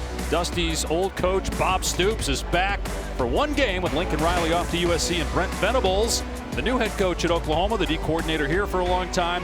Tony Elliott, longtime offensive coordinator, now the head coach at Virginia. Dabo said how happy he was for those coaches, how much they've grown, and loves to see them go out and start their own program. Clemson runs it here on 1st down to Will Shipley for about 2 or 3. How do you think Elliott will do at Virginia? We had them late in the season, and Bronco Mendenhall decided at the end of the year that he was done. There's some good pieces there, and it starts with the quarterback, Brennan Armstrong, right? The fact that he's coming back and a play for Coach Elliott, that's a great building block to start his tenure there. I think he's going to have a chance to have some good success. Another run play. Shipley looking for some room off the left side. It's not there. Only 2. Orion Vance and again Bo Freeler. We keep saying that name. True freshman. In there again on the stop. There's an injured Iowa State player though. It's Anthony Johnson. Longtime starter. 41st straight start. He's hurt.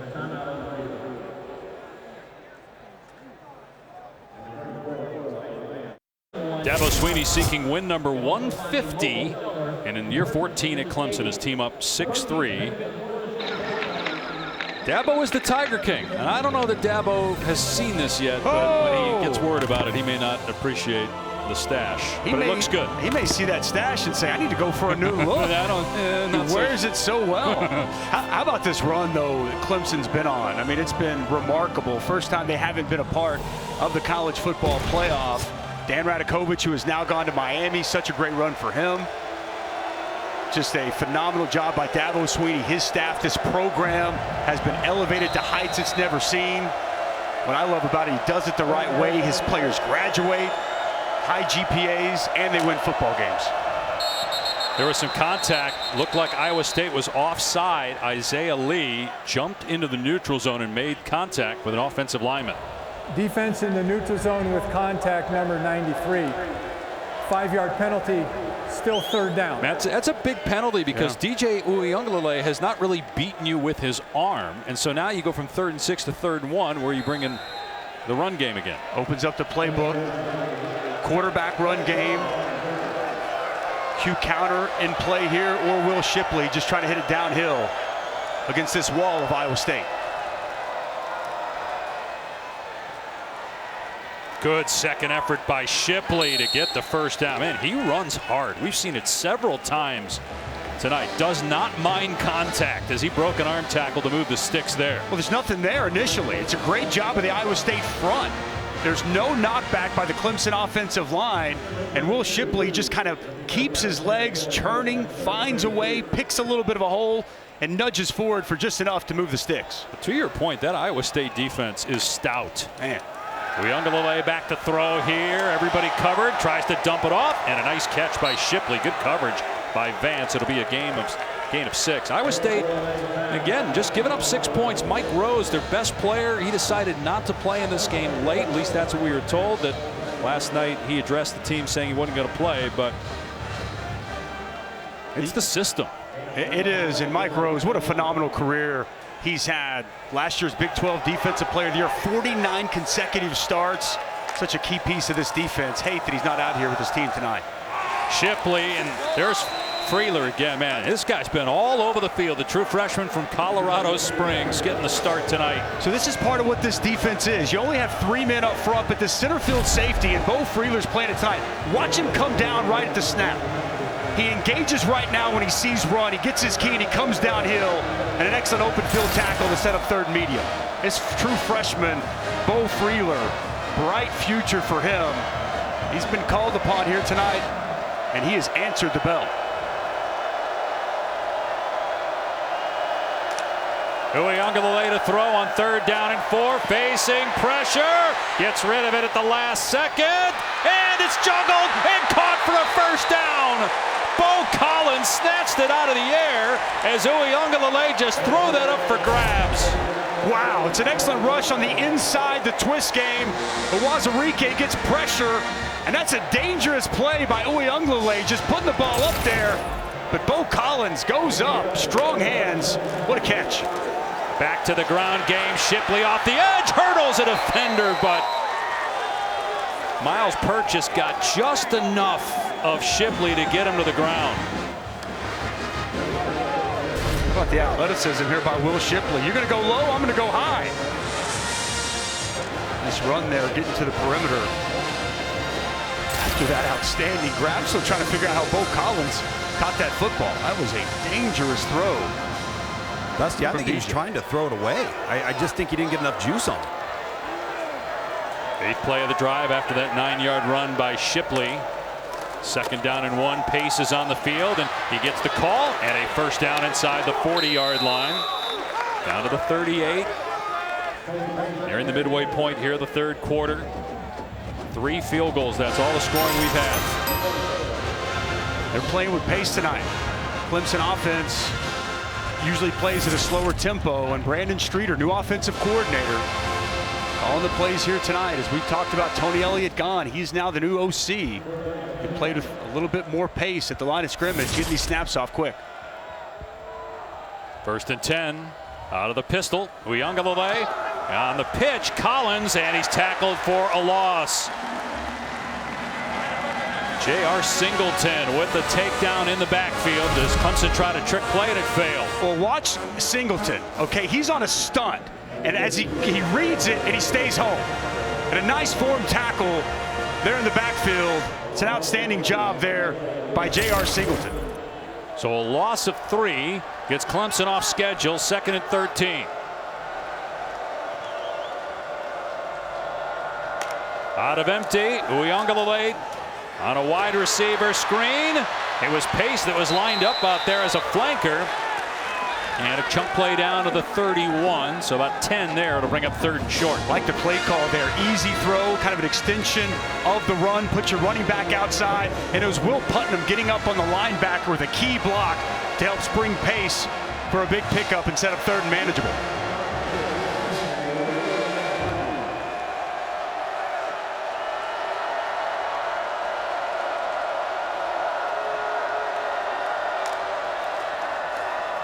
Gonna run it with Pace, and he's wrapped up short. It's Freeler making the stick.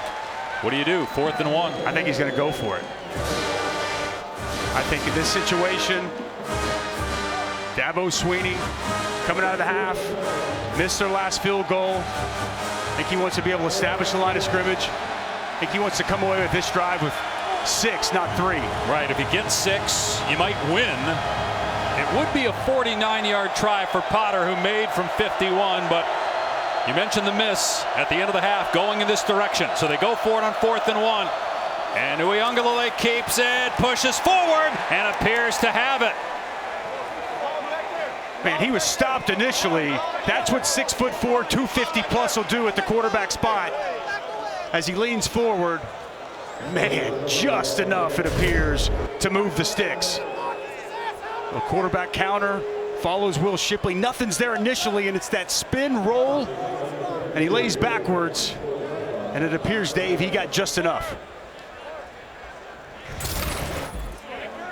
Going to measure, but you see right there, that yellow line usually pretty accurate, so you would think that that would move the sticks here for Clemson, get him a fresh set of downs at the 28-yard line. His team started 2-2, lost to Georgia week 1, also had a loss in overtime to NC State.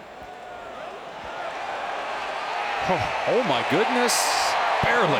It is a first down, but wow, he barely got, not even a chain link. I mean, game of inches, millimeter. Dave. Wow, so much for the yellow line.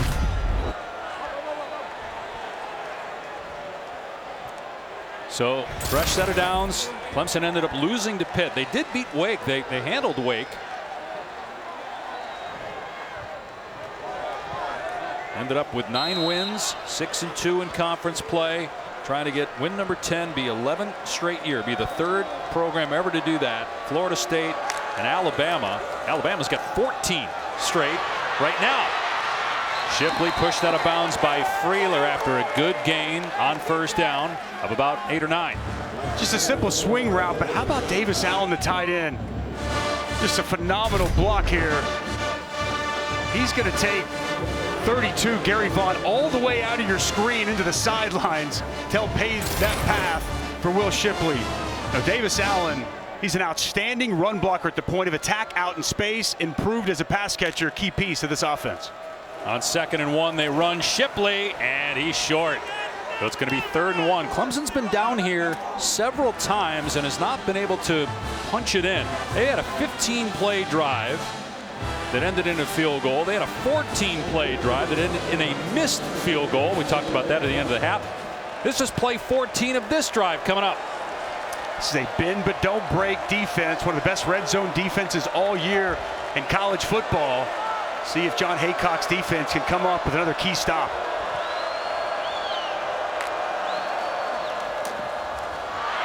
Uiagalelei keeps it, stiff arms it, gets a first down inside the 15-yard line. Freeler eventually with the stop, but Uiagalelei put his arm right into the face of Craig McDonald, who's shaken up on the play. Again, Uiagalelei for the 2nd time in this drive with his feet getting a first down, and with his hand with the stiff arm on that last one. So we got the injury timeout here for McDonald. 5 minutes to go in the 3rd. 6-3 Clemson. With Dusty Dvorak, Tom Luganbill, I'm Dave Pasch as we welcome you back to Orlando, Florida and the Cheez-It Bowl. Clemson in front of Iowa State. 6-3, and the Tigers are on the move. All right, here's Kendall Jackson to come down. He's the read, and then you're going to see McDonald come down. Excellent fake here as 47. Kendall Jackson comes down. It's the right read, and then the stiff arm by DJ Uiagalelei in the open field of Craig McDonald. Nice read and the strength there by the big quarterback. Inside the 15-yard line. First down and 10. Inside run. Shipley breaks it to the outside and walks in for the Clemson touchdown.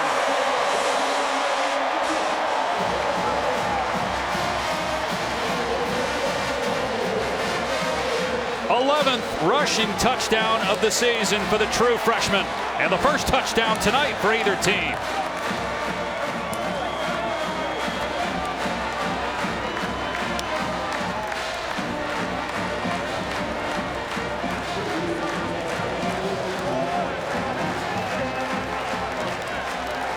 So we talked about the 2 long drives, 15 plays and 14 plays that netted a total of 3 points. That drive went 16 plays and it netted 7 points, and it's 13-3. Just a simple sprint draw from the Clemson offense, and it's perfectly blocked and well executed. Go ahead and roll that, guys. Go ahead now. Okay, good block on the outside here. Gonna set an edge here, set an edge here, set an edge here, and then it's off to the races for Will Shipley. Excellent job caving everything down as the Iowa State defense went inside.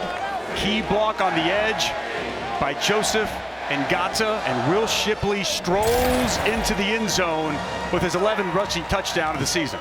So that passes his coach, C.J. Spiller, for second most by a true freshman behind Travis Etienne, who had 13 in 2017, most by a running back since 1972. Spiller in the College Football Hall of Fame, great player, was a high draft pick by the Buffalo Bills, had about a 6 or 7 year career in the NFL, has gotten into coaching, and has done a great job with these young backs for the Tigers. In the field of play, it's Jalen Null for Iowa State, looking to get the edge. He does at the 30 and pushed out of bounds by the kicker, B.T. Potter.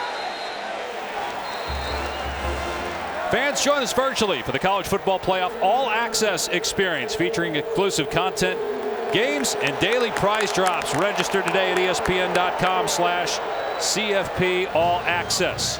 There was a penalty flag down on that kick return. It's against Iowa State, so that will back the Cyclones up to their 10-yard line.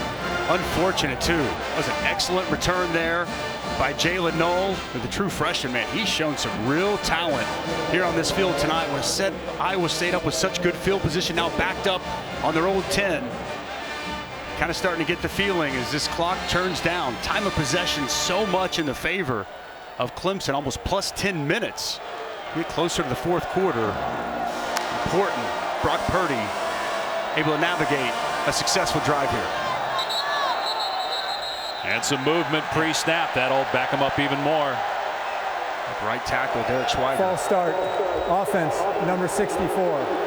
5-yard penalty, still first down. Well, Matt Campbell irate with the official. Not sure what he saw that we didn't show you. He thought maybe somebody for Clemson was in the neutral zone.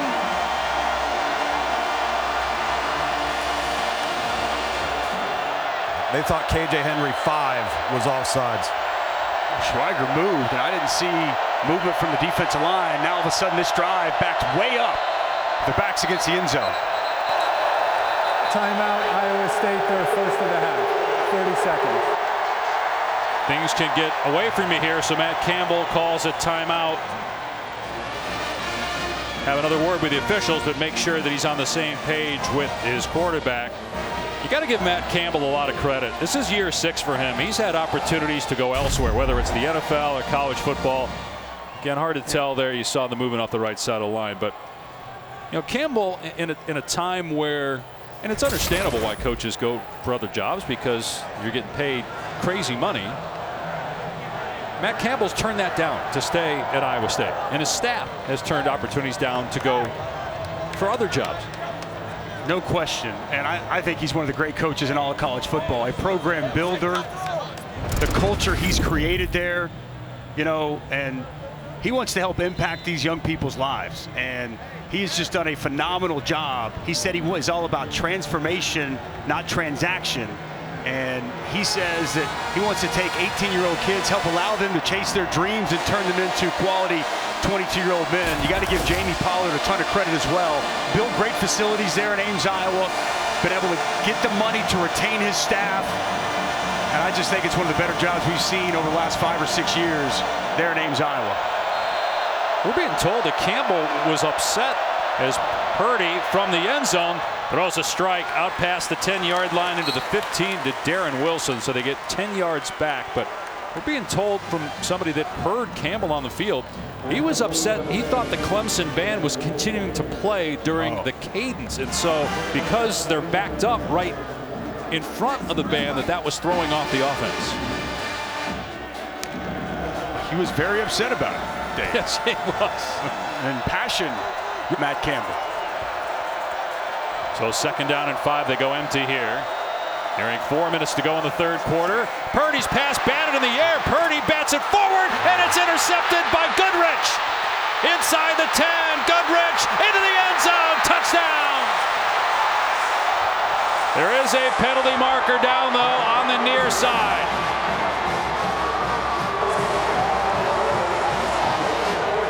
Justin Maskell batted it up into the air. Purdy was trying to bat it down. Instead, he batted it forward right to Mario Goodrich. Let's see if it stands. Flag is down at the 13-yard line on the near side. There is no foul for illegal batting. It was a legal forward pass. Any player may bat a legal forward pass. The result of the play is a touchdown. Wow. Game-changing play here by the Clemson defense. Take a look at it here. If you can't get to the quarterback, shut the rush down, get your hands up. Excellent job there by Maskell. And Brock Purdy, if he's going to bat that ball, he's got to bat it to the ground. He's got to spike that thing like a volleyball player. And instead, it's right into the hands of Mario Goodrich, and he takes it to the house for another Clemson touchdown. First team All-ACC, and just like that, 14 quick points by the Tigers, extending the lead to 17. It's what you're taught as a defensive lineman. If you can't get to the quarterback and you feel that pass is being thrown, get your hands up. And just say, God, you know what Brock Purdy's thinking, right? You know what he's thinking. Just get this ball on the ground so we don't have a disastrous play. And in trying to do that, it turns into disaster. Unfortunate swing of events right there, Tom. Yeah, it's almost like he jumped too soon, right? He's not tall enough or long enough to get up there and then have it bat down. The instinct is correct. Everything he did was correct. I'll tell you the other thing. After that play occurred, when you look at Clemson's defenders lead the charge, they all looked up somebody to block. Yep. They all were just leading the convoy. It's a well-coached football team. You drill that like crazy after a turnover. It's a great point, Tom. You're 100% right. Turn a turnover into points on defense. Very well executed as Goodrich strolls to the end zone. So 14 points in 53 seconds, and now Iowa State will start on its 25-yard line. College football playoff semifinals this Friday, December 31st on ESPN. 3:30 Eastern time. It's the Heisman Trophy winner Bryce Young and top-ranked Alabama taking on Cincinnati in the Goodyear Cotton Bowl Classic. Then Michigan, Georgia, the Capital One Orange Bowl. The winners play Monday, January 10th on ESPN. Pick your winners, Dusty. I think Cincinnati's going to keep it close, man. That secondary, that defense, they're going to give Bryce Young all kinds of issues, but I'm going to have to take the Tide. I do think Cincinnati are going to surprise some folks, and I think Michigan gets a little revenge for the way they performed the SEC title. We get the SEC championship rematch for our national championship. Okay, because you said Michigan, so you think Georgia beats Michigan? Yes. As Gyro Brock takes it out to the 30 for about 5 yards. I think both games are going to be competitive, though. I don't expect Georgia to go in there and just push Michigan around, but the defense of Georgia, I think they look like the team we saw most of the year as Andrew Booth trying to get off the field. And what could be his final game as a member of the Clemson Tigers, a junior who has a bright future in the NFL. He's really upset. He's a phenomenal player. I think he's one of the better cornerbacks in all of college football. Great man skills.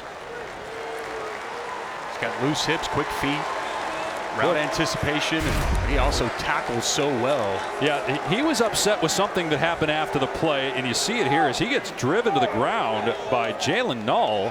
Boy, the umpire's right there. A little surprised that there wasn't a penalty marker. Just based on what we've seen this year with how they've called those kind of things. Yeah, that was a very physical play by Jalen Null. And probably fortunate that didn't draw 15 yards. I just hope Andrew Booth's okay. Man, penalties really starting to. False start. Offense number 43. 5-yard penalty, still second down. That looked like a play from arena football. Jared Russ like running like full speed before the snap. They shoot themselves in the foot. Think about that last drive, the way it started with a good kick return. It gets backed up and then a false start. Obviously the disaster with the turnover. And here you're in 2nd and 5, second and good situation. Now you're backed up to 2nd and 10 with another self-inflicted penalty. I have the movie American Underdog in my head. That's why I brought up the Arena Football. Great movie if you haven't seen it. About the life of Hall of Famer Kurt Warner. Outstanding. 2nd and 10. Through the hands of Null. Incomplete. That was a forward pass. Boy, right now, you can kind of sense it, right? Clemson's defense flying around. That's the one thing, going back to what Coach Venables demands, running to the football. And that's going to continue here with Wes Goodwin. And you see him flying around the field.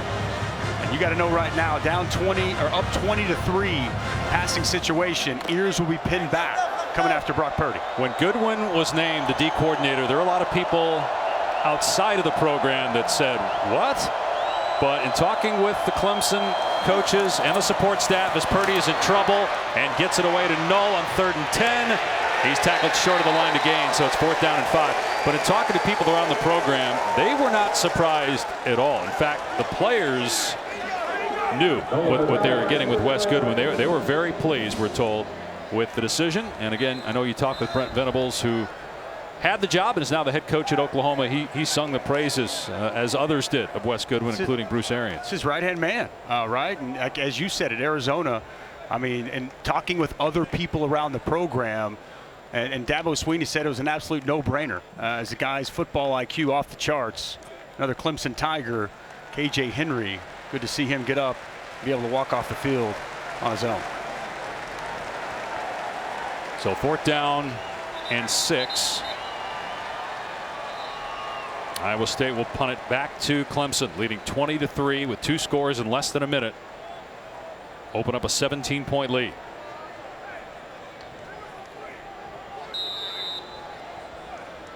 Gain of 4 on the play. 4th down and 6. That's by going 29. If this score holds, this would be the 6th loss for Iowa State. 4 losses by 1 score. They also lost to Iowa outside of conference play. A flag is down, and Will Brown wrapped up at the 40-yard line. The other losses for Iowa State: at Baylor, at West Virginia, at Texas Tech, at Oklahoma. They were preseason number 7 in the AP poll. Clemson was preseason number 3. During the kick, personal foul, face mask, receiving team number 2. 15-yard penalty from the end of the kick. It's 1st down. It's on Fred Davis. You don't normally see that by return team. Take a look at the performance update prepared by Tax Act. 53 seconds, 2 touchdowns. Here's Will Shipley on that sprint draw that you talked about, Dusty, and then the interception by Goodrich off the batted ball by Justin Maskell, and everybody out there blocking for Goodrich to spring him for the pick 6. This game is just completely flipped here at the latter part of this 3rd quarter. Crucial possession here for this Iowa State defense, and they've been down before this season, down big at Texas Tech, down double scores against Oklahoma, yet they continue to fight. They never give up, and they typically find themselves with the football and a chance to win in most games. We'll see if they can battle back with their backs against the wall. Uyunglele moving to his left. That ball's tipped and intercepted. A diving pick by Jake Hummel, and just like that, Iowa State is in business. Like I said, this team is not going to quit. They don't know how to quit. They're going to keep fighting and scrapping and clawing. And it's Will McDonald getting his hand on the football. And Jake Hummel picking it off, giving life back into this Iowa State football team. Good athletic play by the outstanding pass rusher, getting his hands on the ball. And Jake Hummel played so much football for this game. 62nd career game played. Nice job diving out, full extension, and corralling that football as he goes to the ground. Now, if you're Iowa State, you got to get 6 here after getting a takeaway and starting at the Clemson 28-yard line. Purdy on the move, got a man wide open. He threw it out of bounds, though. Oh, he had him. Noah was open down the sideline, but the pass was wide of the target. Made the catch, but could not get the foot down. That would have been a gain of about 20. Oh, you've got to take advantage of these opportunities when you have them, Mr. Brock Purdy. You're going to see Goodrich come off your screen. He was on a corner blitz. Nobody accounts for Noah on the sidelines. Oh. Did he get... Man, he was close. No, unable to get that foot in bounds. Man, that should have been an easy pitch and catch from Brock Purdy. Pass that he sure wishes he could have back. Only about 50% completion percentage. He's at 73% on the year, 4th in the country. In trouble here, but steps up. Moving left and throws it out of bounds. That's good coverage down the field. The scramble drill as Brock Purdy breaks the pocket. Nobody comes open down the field. Just has to throw this ball away. And here's a crazy stat for you. Clemson this year, off of turnovers. Okay, 24 points have been scored on Clemson off of turnovers. 21 of those were defensive touchdowns off the turnover. This defense has only allowed 3 points to an offense off of turnovers all season. So when they snap back after their offense gives it away, they've come up with stops time and time again throughout the season. A field goal at least gets you back within 2 scores, but a touchdown would give you a ton of confidence. 3rd down and 10. What about the tight end, Charlie Kohler? Good time for him. Going to run the ball with Brock, and he's going nowhere. Interesting call there as McGuire throws him out of bounds. Matt Campbell wants a flag for a late hit, but not going to get it. They're obviously going for it, I guess, or no, they're going to bring on Mevis, but I don't get that call. I don't understand the selection there by Tom Manning. I mean, you've got a senior quarterback who's shown to make big plays coming back in games throughout the course of his career and this season. Maybe they're just thinking, Dusty, you know what, we got to make sure we get something, and we turned it over in the last possession, so let's run it. I don't know. Yeah, but you can't outflank this Clemson defense to the edge. Or maybe if he got 5 yards, they would have gone for it. I'm conservative call. And that hooks, and it's good. Didn't look good initially, but 45-yarder from Andrew Mevis, and Iowa State gets 3 points from the takeaway and back within 14. Well, as you mentioned, looks like my driver sometimes. That good, huh? That thing, yeah. Draw on that baby. Nice kick right there. 2-score game now. I don't know, Tom. I just felt really conservative in that spot. You got a guy like Brock Purdy. You got Charlie Kohler, one of the best pass-catching tight ends in the country, and right, just almost resigned to the fact that we're going to kick a field goal. Well, and today's point, okay, maybe you think you're going to run it up inside and go for it on 4th, but athletically, you don't have the advantage running to the boundary on the perimeter against Clemson's front. But they do get something, so you're not in the 4th quarter yet, and you're back within 2 scores. Purdy only 7 for his last 19 after a 5-of-5 start, including the interception off of a batted football that was returned for a touchdown by Goodrich. This ball is absolutely crushed.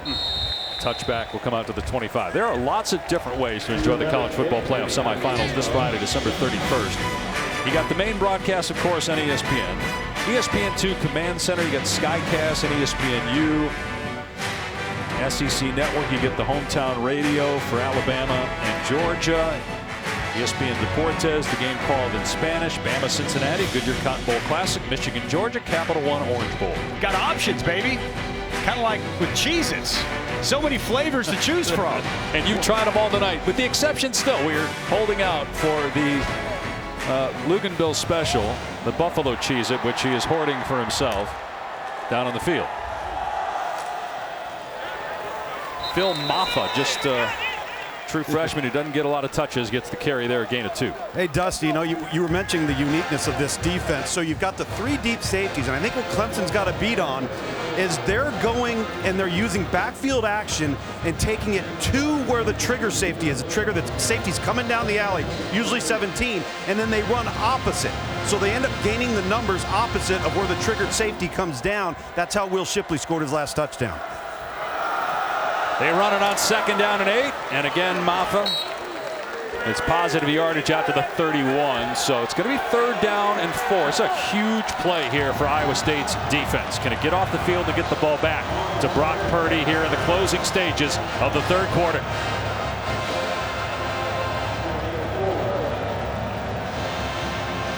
John Haycock, sixth-year defensive coordinator. Iowa State 10th in the country in defense this year. DJ Uiagalelei on his last pass threw an interception. We'll see if Clemson lets him sling it here if they keep it on the ground. They do have to snap it here before the end of the quarter. Uiagalelei to throw. High percentage pass, but it's knocked away from the tight end. Incomplete. McDonald batted it down.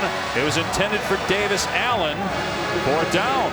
What's an outstanding play here by Craig McDonald. Watch him break on the football. I mean, that ball's out. He's breaking on it. He gets that left hand in to knock that ball loose. I mean, an outstanding individual effort right there by Craig McDonald. As you mentioned, partner, that's a crucial 3rd down. You got to get a stop right there. And a big-time pass breakup. So now you're going to start the 4th quarter in possession. Even if you take up half the quarter getting a scoring drive and you get 7 points, you're back within a score with a lot of time left. So those 3 points they got off the interception were big. And now you have a really short punt, and the fair catch made. Good field position to start the 4th quarter for Iowa State on its 38-yard line after only a 32-yard punt. Don't go away. Iowa State in possession. Down 20-6 though. 4th quarter coming from Orlando.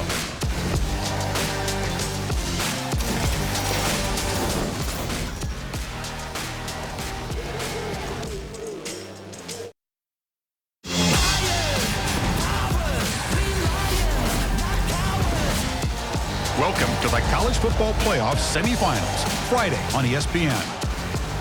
4th quarter in Orlando of the 2021 Cheez-It Bowl. Clemson in front 20-6, 14 points in less than a minute, including an interception return for a touchdown. Iowa State got 3 near the end of the 3rd to get within 14, and the Cyclones have the football to start the 4th. They had only 15 yards in that 3rd quarter on 14 plays. A lot of time left, and they got a veteran quarterback in Brock Purdy. His 46th career start. Back to throw here. Got an open man. It's null. And a 1st down into Clemson territory. Stumbles out at the 47-yard line, but in one play, they're on the Clemson side of the field. Well, there's a lot to like about Jalen Knoll. Excellent speed in the open field, just a shallow crosser, and as he gets picked up by the linebacker, runs away at a big pickup. Here's Brock.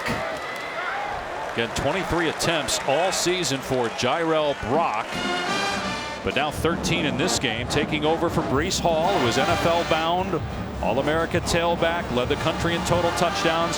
Hall is here tonight, but opted out of this game. Brock, a sophomore, getting a big opportunity here. He got 5 yards on that 1st down play.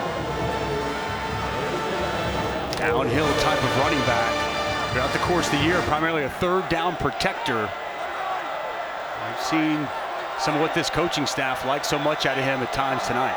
But they go empty here. They're going to shift Brock, though, behind the quarterback, and they throw it back this way to Knoll. He's going to throw it deep. Oh, the ball was tipped, and it's intercepted by McGuire.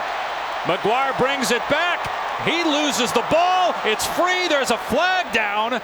Did Iowa State get it back? Boy, Chase Allen was open downfield, too.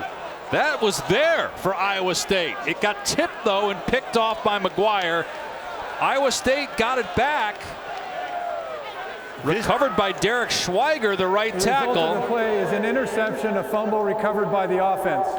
Personal foul, roughing the passer, defense number 0. Wow. The 15-yard penalty is enforced from the previous spot with an automatic 1st down. I want to see where the roughing the passer took place. It's one Andrew Makuba, I believe. I think it was Carter is what Carter they called. Okay, Yeah. my apologies. Let's see where it happened, though. Yeah, Andrew, yeah, you got it, right, Carter. And he hit Knoll there. Knoll, I guess as a defender, when it's not the quarterback, you maybe think differently about how you go at him. Well, he jumped and kind of came with his hands down. Abo Sweeney is not happy about that whatsoever. Wow, what a crazy turn of events there. Seemed like disaster initially for Iowa State. And after the penalty, they're inside the 30.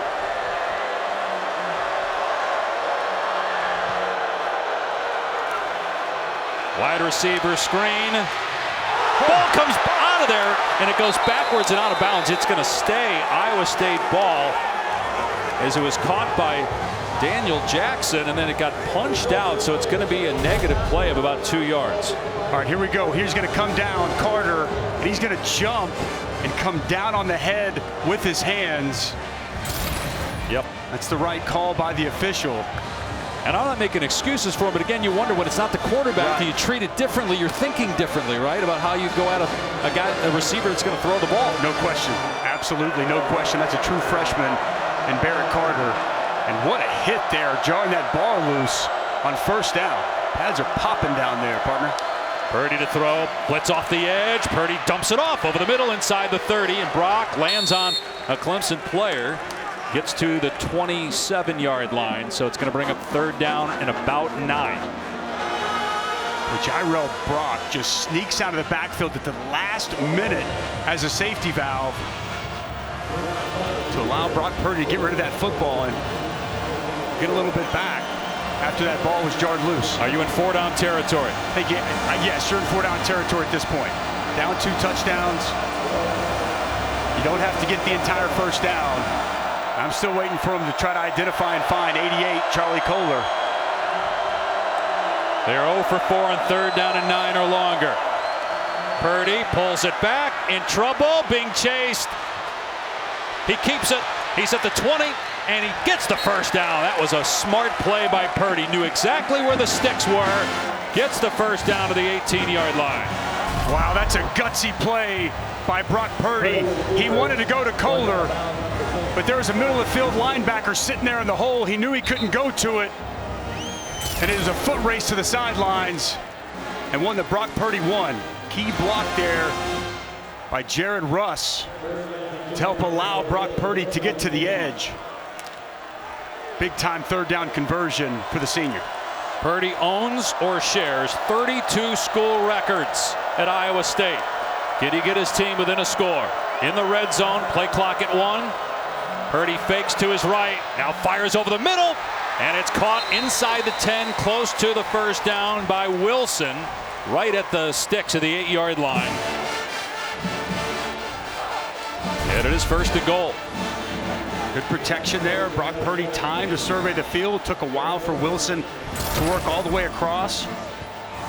Late break there by Jalen Phillips, and another first down. It's a good bounce back by Purdy as well. You talked about it. You got a veteran quarterback. You put it in his hands. You trust him in this situation. He got the first down with his feet. Then the last play with his arm. He's 4 of 4 on this drive. Let's see what he does here on first and goal. Going to hand it off. Brock makes the first man miss, but then push back at the 6-yard line by K.J. Henry. And to your point, Brock Purdy, always the same as Matt Campbell told us. Even kill in tough times. He handles success and failure the same. That's why he's able to bounce back. As we've seen Iowa State, an outstanding red zone offense throughout the course of the season. Now, a large part of that, though, partner, is because they have Breece Hall to typically hand it to. And obviously, no Breece Hall here tonight. And you have a big target in Xavier Hutchinson, as we've barely seen in this game. He's got a broken thumb. We saw him out there earlier, but it's been a while. 2 big targets as well at tight end. And they're going to be at the bottom of your field, of your screen. 11, Chase Allen. 88, Charlie Kohler. That's 6'7" and 6'6", red zone targets. Purdy has to call a timeout with a play clock at 1, so that's a timeout you don't want to have to use in that situation, but he did. They only have 1 left. Well, it's going to have to be somebody else to get a key touchdown here for Iowa State. Down 2 scores. They have a second and goal. Breece Hall led the country with 23 total touchdowns, 20 on the ground. Other Iowa State running backs this season, a total of 3. But again, not many opportunities, just 43 carries coming into this game. Still have some options here to run it. A second and goal on the 6, and you have Jairell Brock as the back.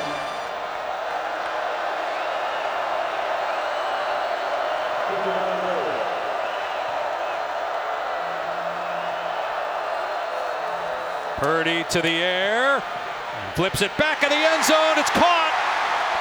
It's Kohler. It's an Iowa State touchdown.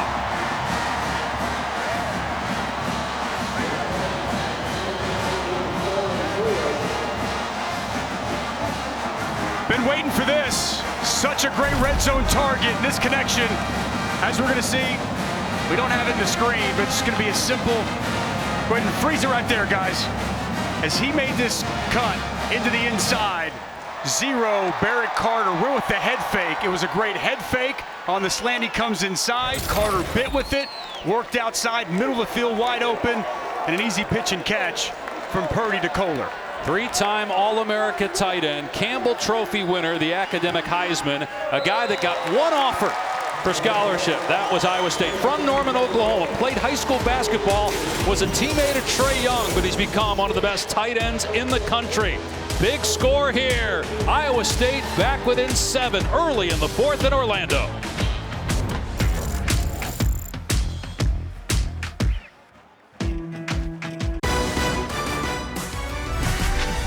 The Cheez-It Bowl is brought to you by Cheez-It. Cheesy, crunchy satisfaction.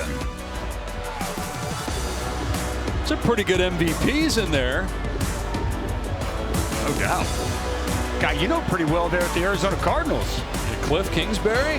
How about the first guy we showed, Phillip Rivers, who reportedly got a phone call this week from the Colts coaching staff about maybe coming back to play. Crazy. Absolutely crazy. How about the belt, man?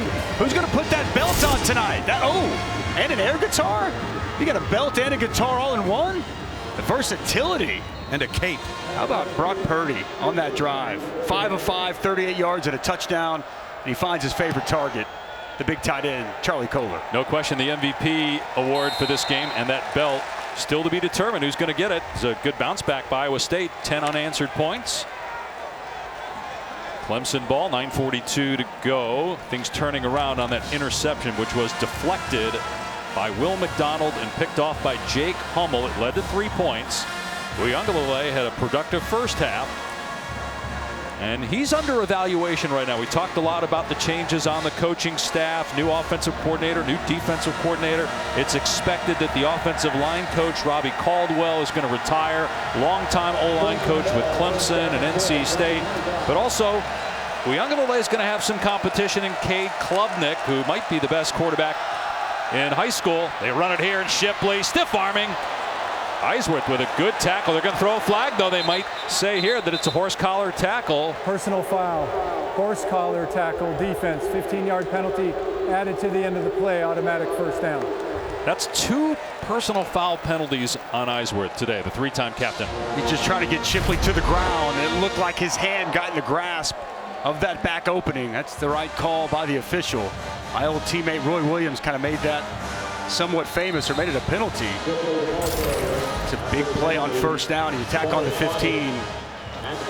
Greg Eisworth, I still marvel at the career Greg Eisworth has put forth for Iowa State. You mentioned it, 2 costly 15-yard penalties tonight, but the impact he's had on this defense for the last 4 years, it's been outstanding. So in one play, Clemson is already at midfield, leading by 7. Shipley off the left side into Iowa State territory and keeps the feet moving. We've seen that several times from him. Now a flag comes in. One of the offensive linemen came in there late. I think it's going to be on Putnam. Can't come in on the pile after the play.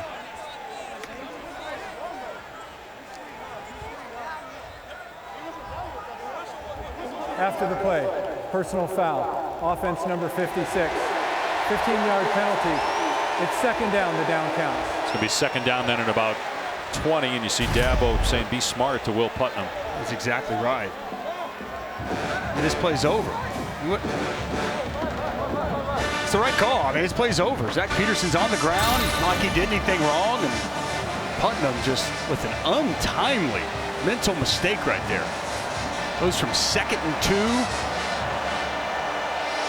What, 2nd and 17? Iowa State's got to take advantage of this right here. They've got to get off the field defensively. No question.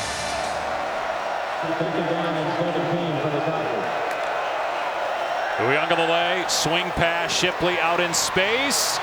Able to break one tackle, get to midfield, and then brought down there by Craig McDonald. So gain of about 8, still 3rd down and long. Now you put DJ Uiagalelei in a position where he's got to make a play. How many We've seen swing passes. We've seen some dump offs. We haven't really seen him throw it down the field much. We haven't seen him throw it down the field. I don't think any. Past 15 yards. It's all been intermediate throws, quick game, swings, screens. I don't think we see him necessarily put it down the field here in this spot either. Well, look where the safeties are. They're 8 to 10 yards off the ball, and Clemson hasn't tried to attack it one time. 3rd down and 8. Midway through the 4th. They're going to run that sprint draw again. And Pace broke one tackle, but then knocked down by 3 Cyclones at the 46-yard line. It's 4th down and about 6. But when you play for John Haycock, you got to have effort. I want you to watch these Cyclone defenders rally to the football. It's that sprint draw once again. Nice job coming downhill by Johnson. And look at that host of Cyclones running him out of bounds. When you pop in the tape of this Cyclone defense, they are fundamentally sound. They leverage the football, and they play with their hair on fire. Great effort to get the stop and force the punt. So now they'll get the ball back with a ton of time. Down 7.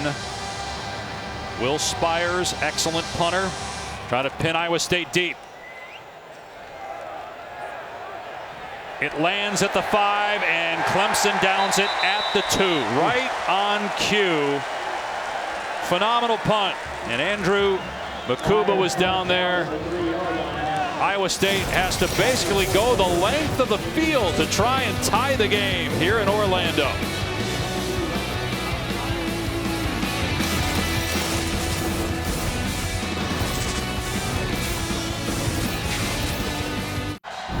A brilliant last drive for Brock Purdy. 5 of 5 passing, leading Iowa State down the field. Also had this big run on 3rd down and long, getting a 1st down, and eventually gets him into the end zone.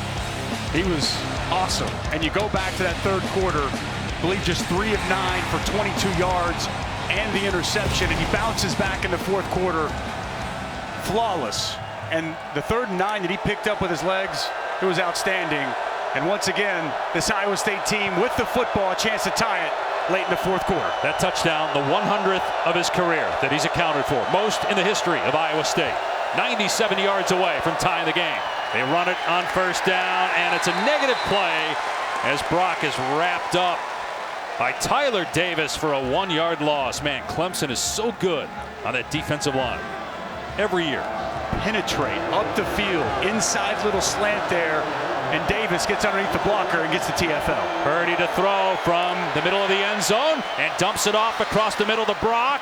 He comes up short, but it'll be 3rd and about 1. Tackle made by Levante Bentley. It's the 2nd time we've seen this in the 4th quarter from Brock.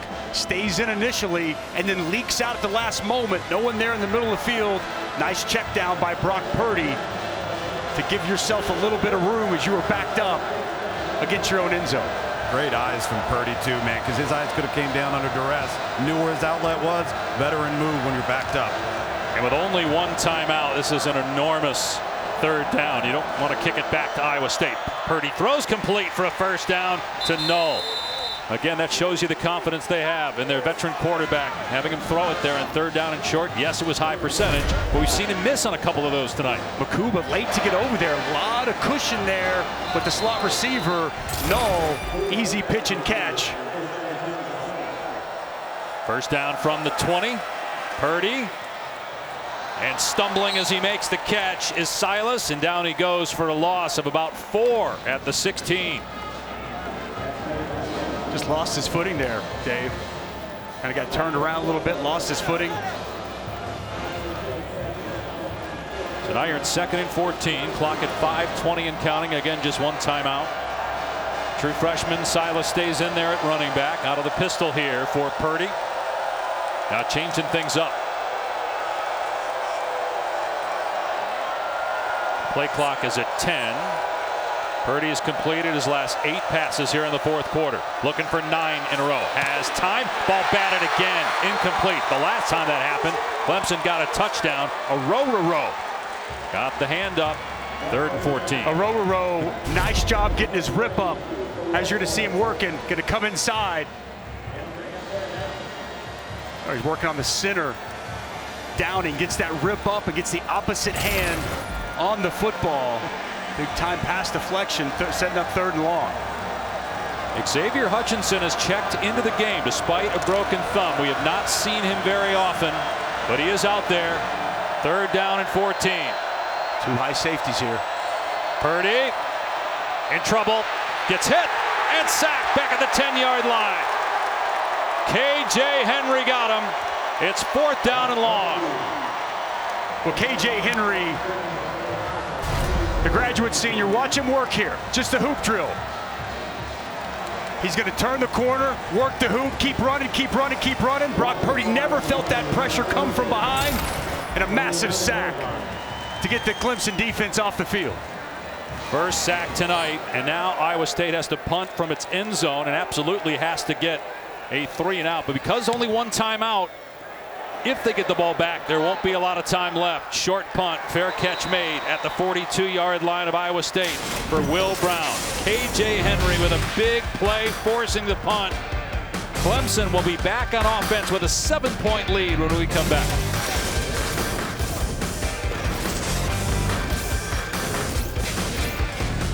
Hey fans, check out the ESPN app for the Capital One postgame immediately following the game. Prince Chedward ready to hand out the MVP belt. Hard to say who it's going to be. Clemson has a 7-point lead right now. Don't forget, coming up next, the Valero Alamo Bowl, Oregon and Oklahoma. More bowl action tomorrow, leading up to the college football playoff semifinals on December 31st. 1st down for Clemson. They keep it on the ground with Shipley.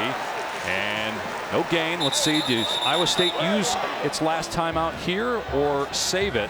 They had to burn one when Iowa State was backed up, and Matt Campbell was upset with the officials about the Clemson band. He thought they were disrupting the cadence of Purdy still playing while he was trying to talk to and call the play. And then they called another timeout earlier in the quarter when they were in a goal-to-go situation and the play clock was winding down. Those timeouts are precious, man. That's why in those moments, you don't have to use them. You got to find a way to hold on to them. We'll see if this Iowa State offense can get the ball back with enough time to try to pull the comeback. It was a good start, getting a negative play on 1st down. Shipley again, and he gets back to the line and maybe a yard. So now you're looking at 3rd down and 10, and Matt Campbell will save that timeout. So if you can get a stop here, call a timeout with about 2.5 to go. Problem is you got a great punter in Will Spires who just pinned him inside the 5 the last time. Awazarike, 58 inside there. Man, he is such a stout defensive tackle. I think he projects as an NFL 3 technique.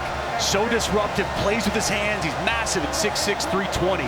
Still learning the game. He was a late starter to football. This whole defensive line for Iowa State, they've been good tonight. I don't think that we're going to see him throw the football here. I think they're going to keep it on the ground. Timeout Clemson, their first of the half. 30 seconds. Well, the play clock was at 1, and so Dabo Swinney called the timeout. So then clock will start on the snap. They've won 101 consecutive games when leading by 17 or more, going back to 2010. They're up 20-3 in this game. It's now 20-13, and they have a 3rd down and long. So at this point, it would be shocking if they let DJ Uiagalelei throw in this situation, but you're not just playing for this game, you're also playing for the future. So do you say, you know what, we trust them to make the right decision? If nothing's there, throw it away, or just tuck it and run? Well, don't throw it away. You want to make Iowa State burn that timeout, right? Make them, whenever, if they're going to get the football, right. You know, you want them to have to use that. I think they're going to keep it on the ground here. I think it makes too much sense to, and avoid somewhat disaster, and it'll force Iowa State to burn a timeout. And the way your defense has played all night, don't you trust them more than anything on your football team? Clemson's punter, too. But guess what? High percentage situation. So he just takes off here, takes the sack. Iowa State will call the timeout. But they trusted him. They allowed him there to make the decision. If it wasn't there, just tuck it. Go to the ground. Well, it was a screen to one side and it was a swing to the other. So, I mean, it wasn't like they were going to throw the football down the field. Matt Campbell's not calling a timeout, by the way. He's going to save it. Interesting. I think he's doing it because without it, it just puts so much pressure on you as a play caller, right? I mean, You have to be so on point, so fast, without any time to be able to settle down and think about your next move. I mean, you do have 2 minutes. You're going to have 2 minutes and a timeout. Right. But again, Spires, we talked about it last time he pinned him inside the 5. One of the best punters in the country. It's his 69th career game. Iowa State came after him. He gets rid of it. And again, does a good job. Fair catch made by Null at the 10. So you got to go 90 yards with 1:52 and a timeout. But that worked out perfectly for Iowa State to get the ball back at least in this situation with a timeout. Done this time and time again this year. I go back to there's 2 games they lost. Texas Tech, back against the wall. They fought back, tied it up, lost on a 62-yard field goal. Oklahoma down 2 scores. They cut it to 7, have the ball driving in, and then it was a Purdy interception how the game ended. But this is a team that never quits, stays in the game. Their 4 Big 12 losses all came down to either the final possession or final play of the game. And tonight, it's no different for Matt Campbell's bunch. And you wonder with 1:52 and the timeout, you can still run the ball. You have enough time here to go the length of the field. Purdy will throw it though, has to step up and dumps it off. Brock tracked down at the 19-yard line by Bentley. It's a gain of 8. The clock is moving, 1:40 and counting. Good decision once again as the Clemson defender declared and tried to come with Purdy, leave Brock open, and a good find by Purdy. Now you got to go a little faster here. Yeah, got to go. Purdy to the air, again leaving the pocket, being chased, in trouble, backs up and wisely throws it away with Bentley bearing down on him. Boy, it looked like he left the pocket really early there. No one open down the field. Bentley was barreling down on him, and Brock Purdy started to move, as you mentioned, maybe a tad bit prematurely, but it was great coverage down the field. They had nowhere to go with that football. Clock is stopped, 1:19 to go. Still have the timeout. 4-down territory, obviously trailing by 7, 20-13. Well, is this fun or what? Man, Wes Goodwin in his first game, defense with a chance to win it. And on the other side, you got the veteran quarterback, maybe the best in the history of Iowa State football.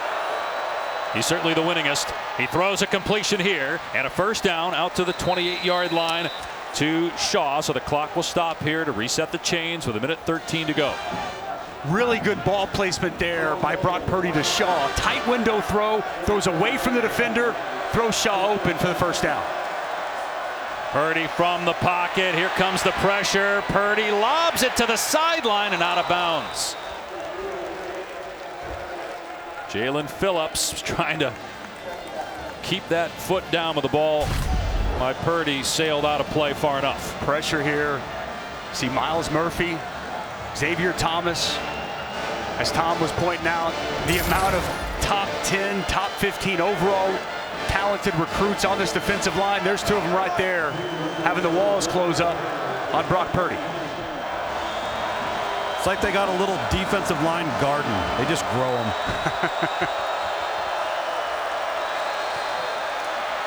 Everybody covered again, so Purdy moves outside the pocket and throws it away again.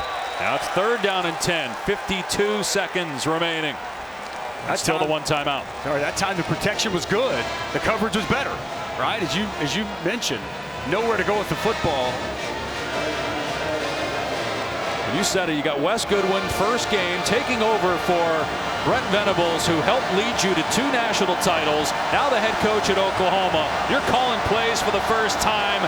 What does he do here on 3rd and 10? I think you're playing coverage. I don't think you get overly aggressive. You trust your pass rush. Dedicate 7 on the back end. Purdy from the pocket over the middle. It's caught. Look to be short of the line to gain. Kohler will see where they spot forward progress. It's 4th down and about 2. Yep, I'm going to call the timeout with 40 seconds left. Got to use it right here, Dave. Sorry, got to use it. Have to. I mean, because this is it, right? This is the game. You can't rush into something at this moment. You got to get a good play called, your best play called here on 4th down.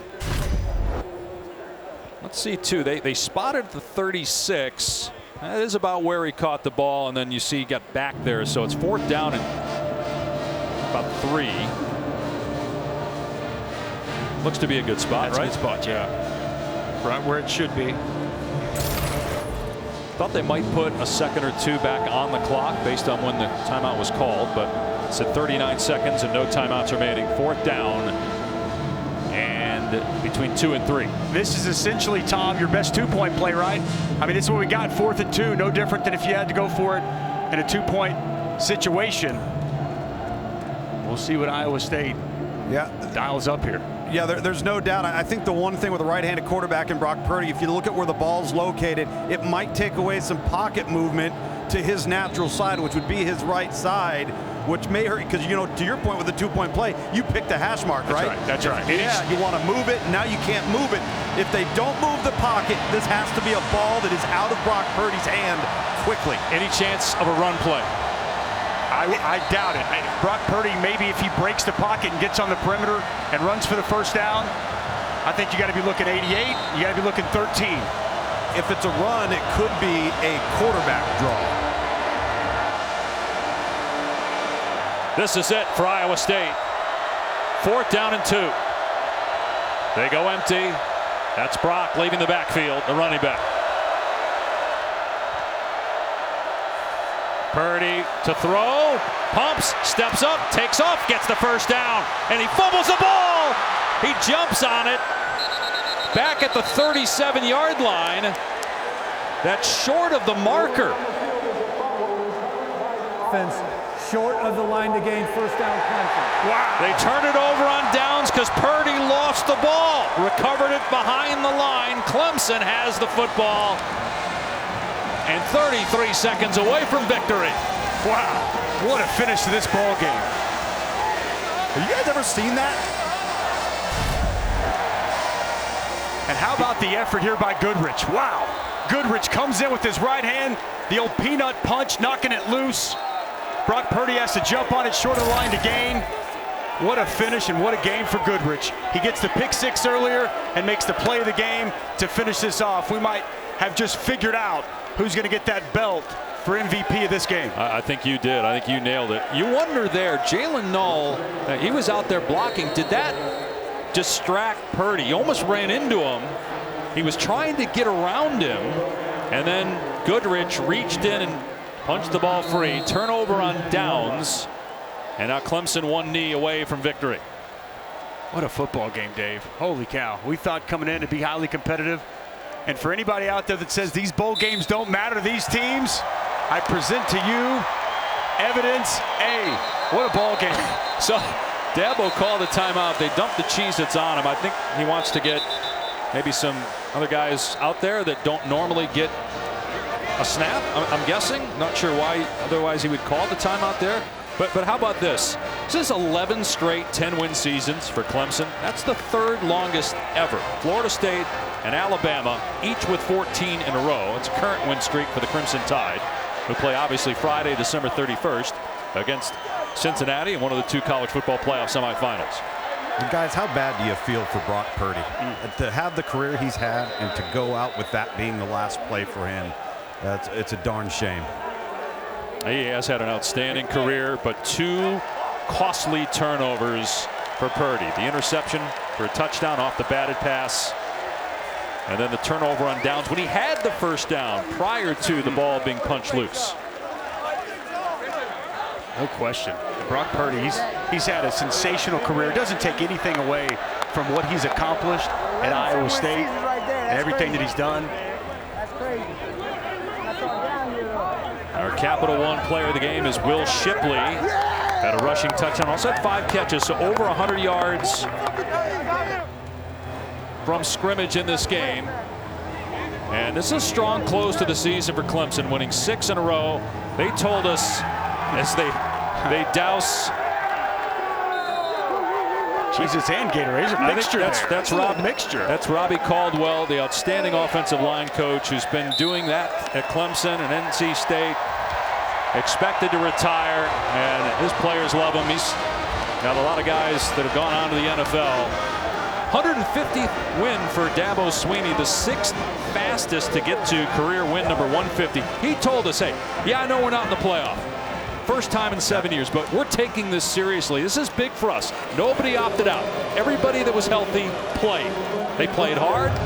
with the new coaching staff turning the page to a new era next year with a new OC and a new DC, and they end up winning the Cheez-It Bowl. And let's go to Tom down the field. Well, Coach, this game wasn't easy. The regular season wasn't easy. But it's also been something that's been good for your football team, hasn't it? Oh, man, listen, it's all about how you finish. What an unbelievable effort right here by this team. You know, 10 wins. Hey, good job, buddy. 10 wins, 11 years in a row.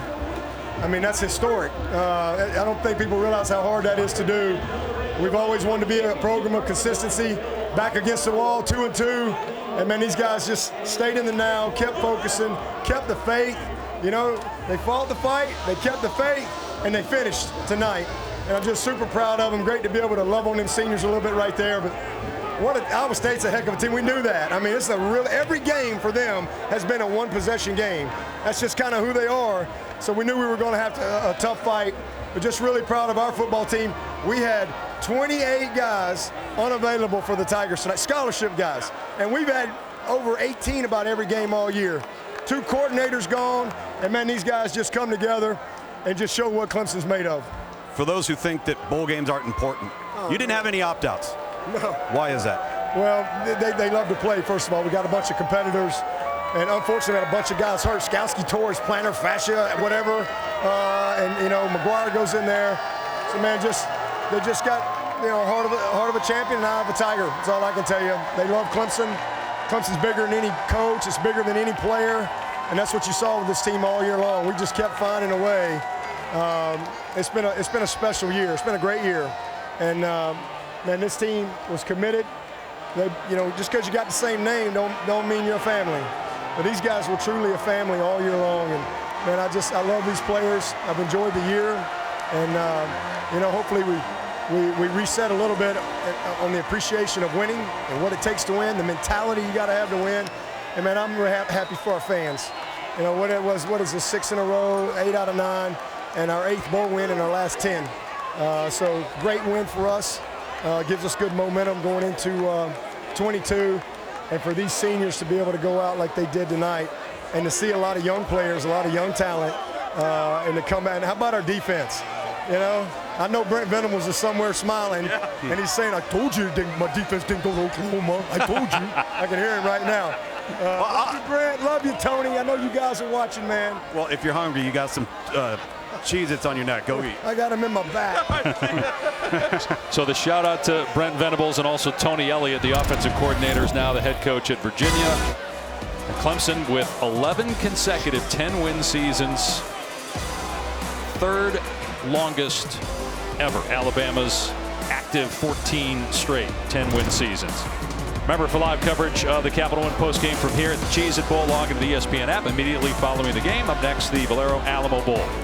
Oklahoma and Oregon. For Dusty DeBorchek, Tom Luganville, I'm Dave Pasch. Now to Kevin Agandi in the studio.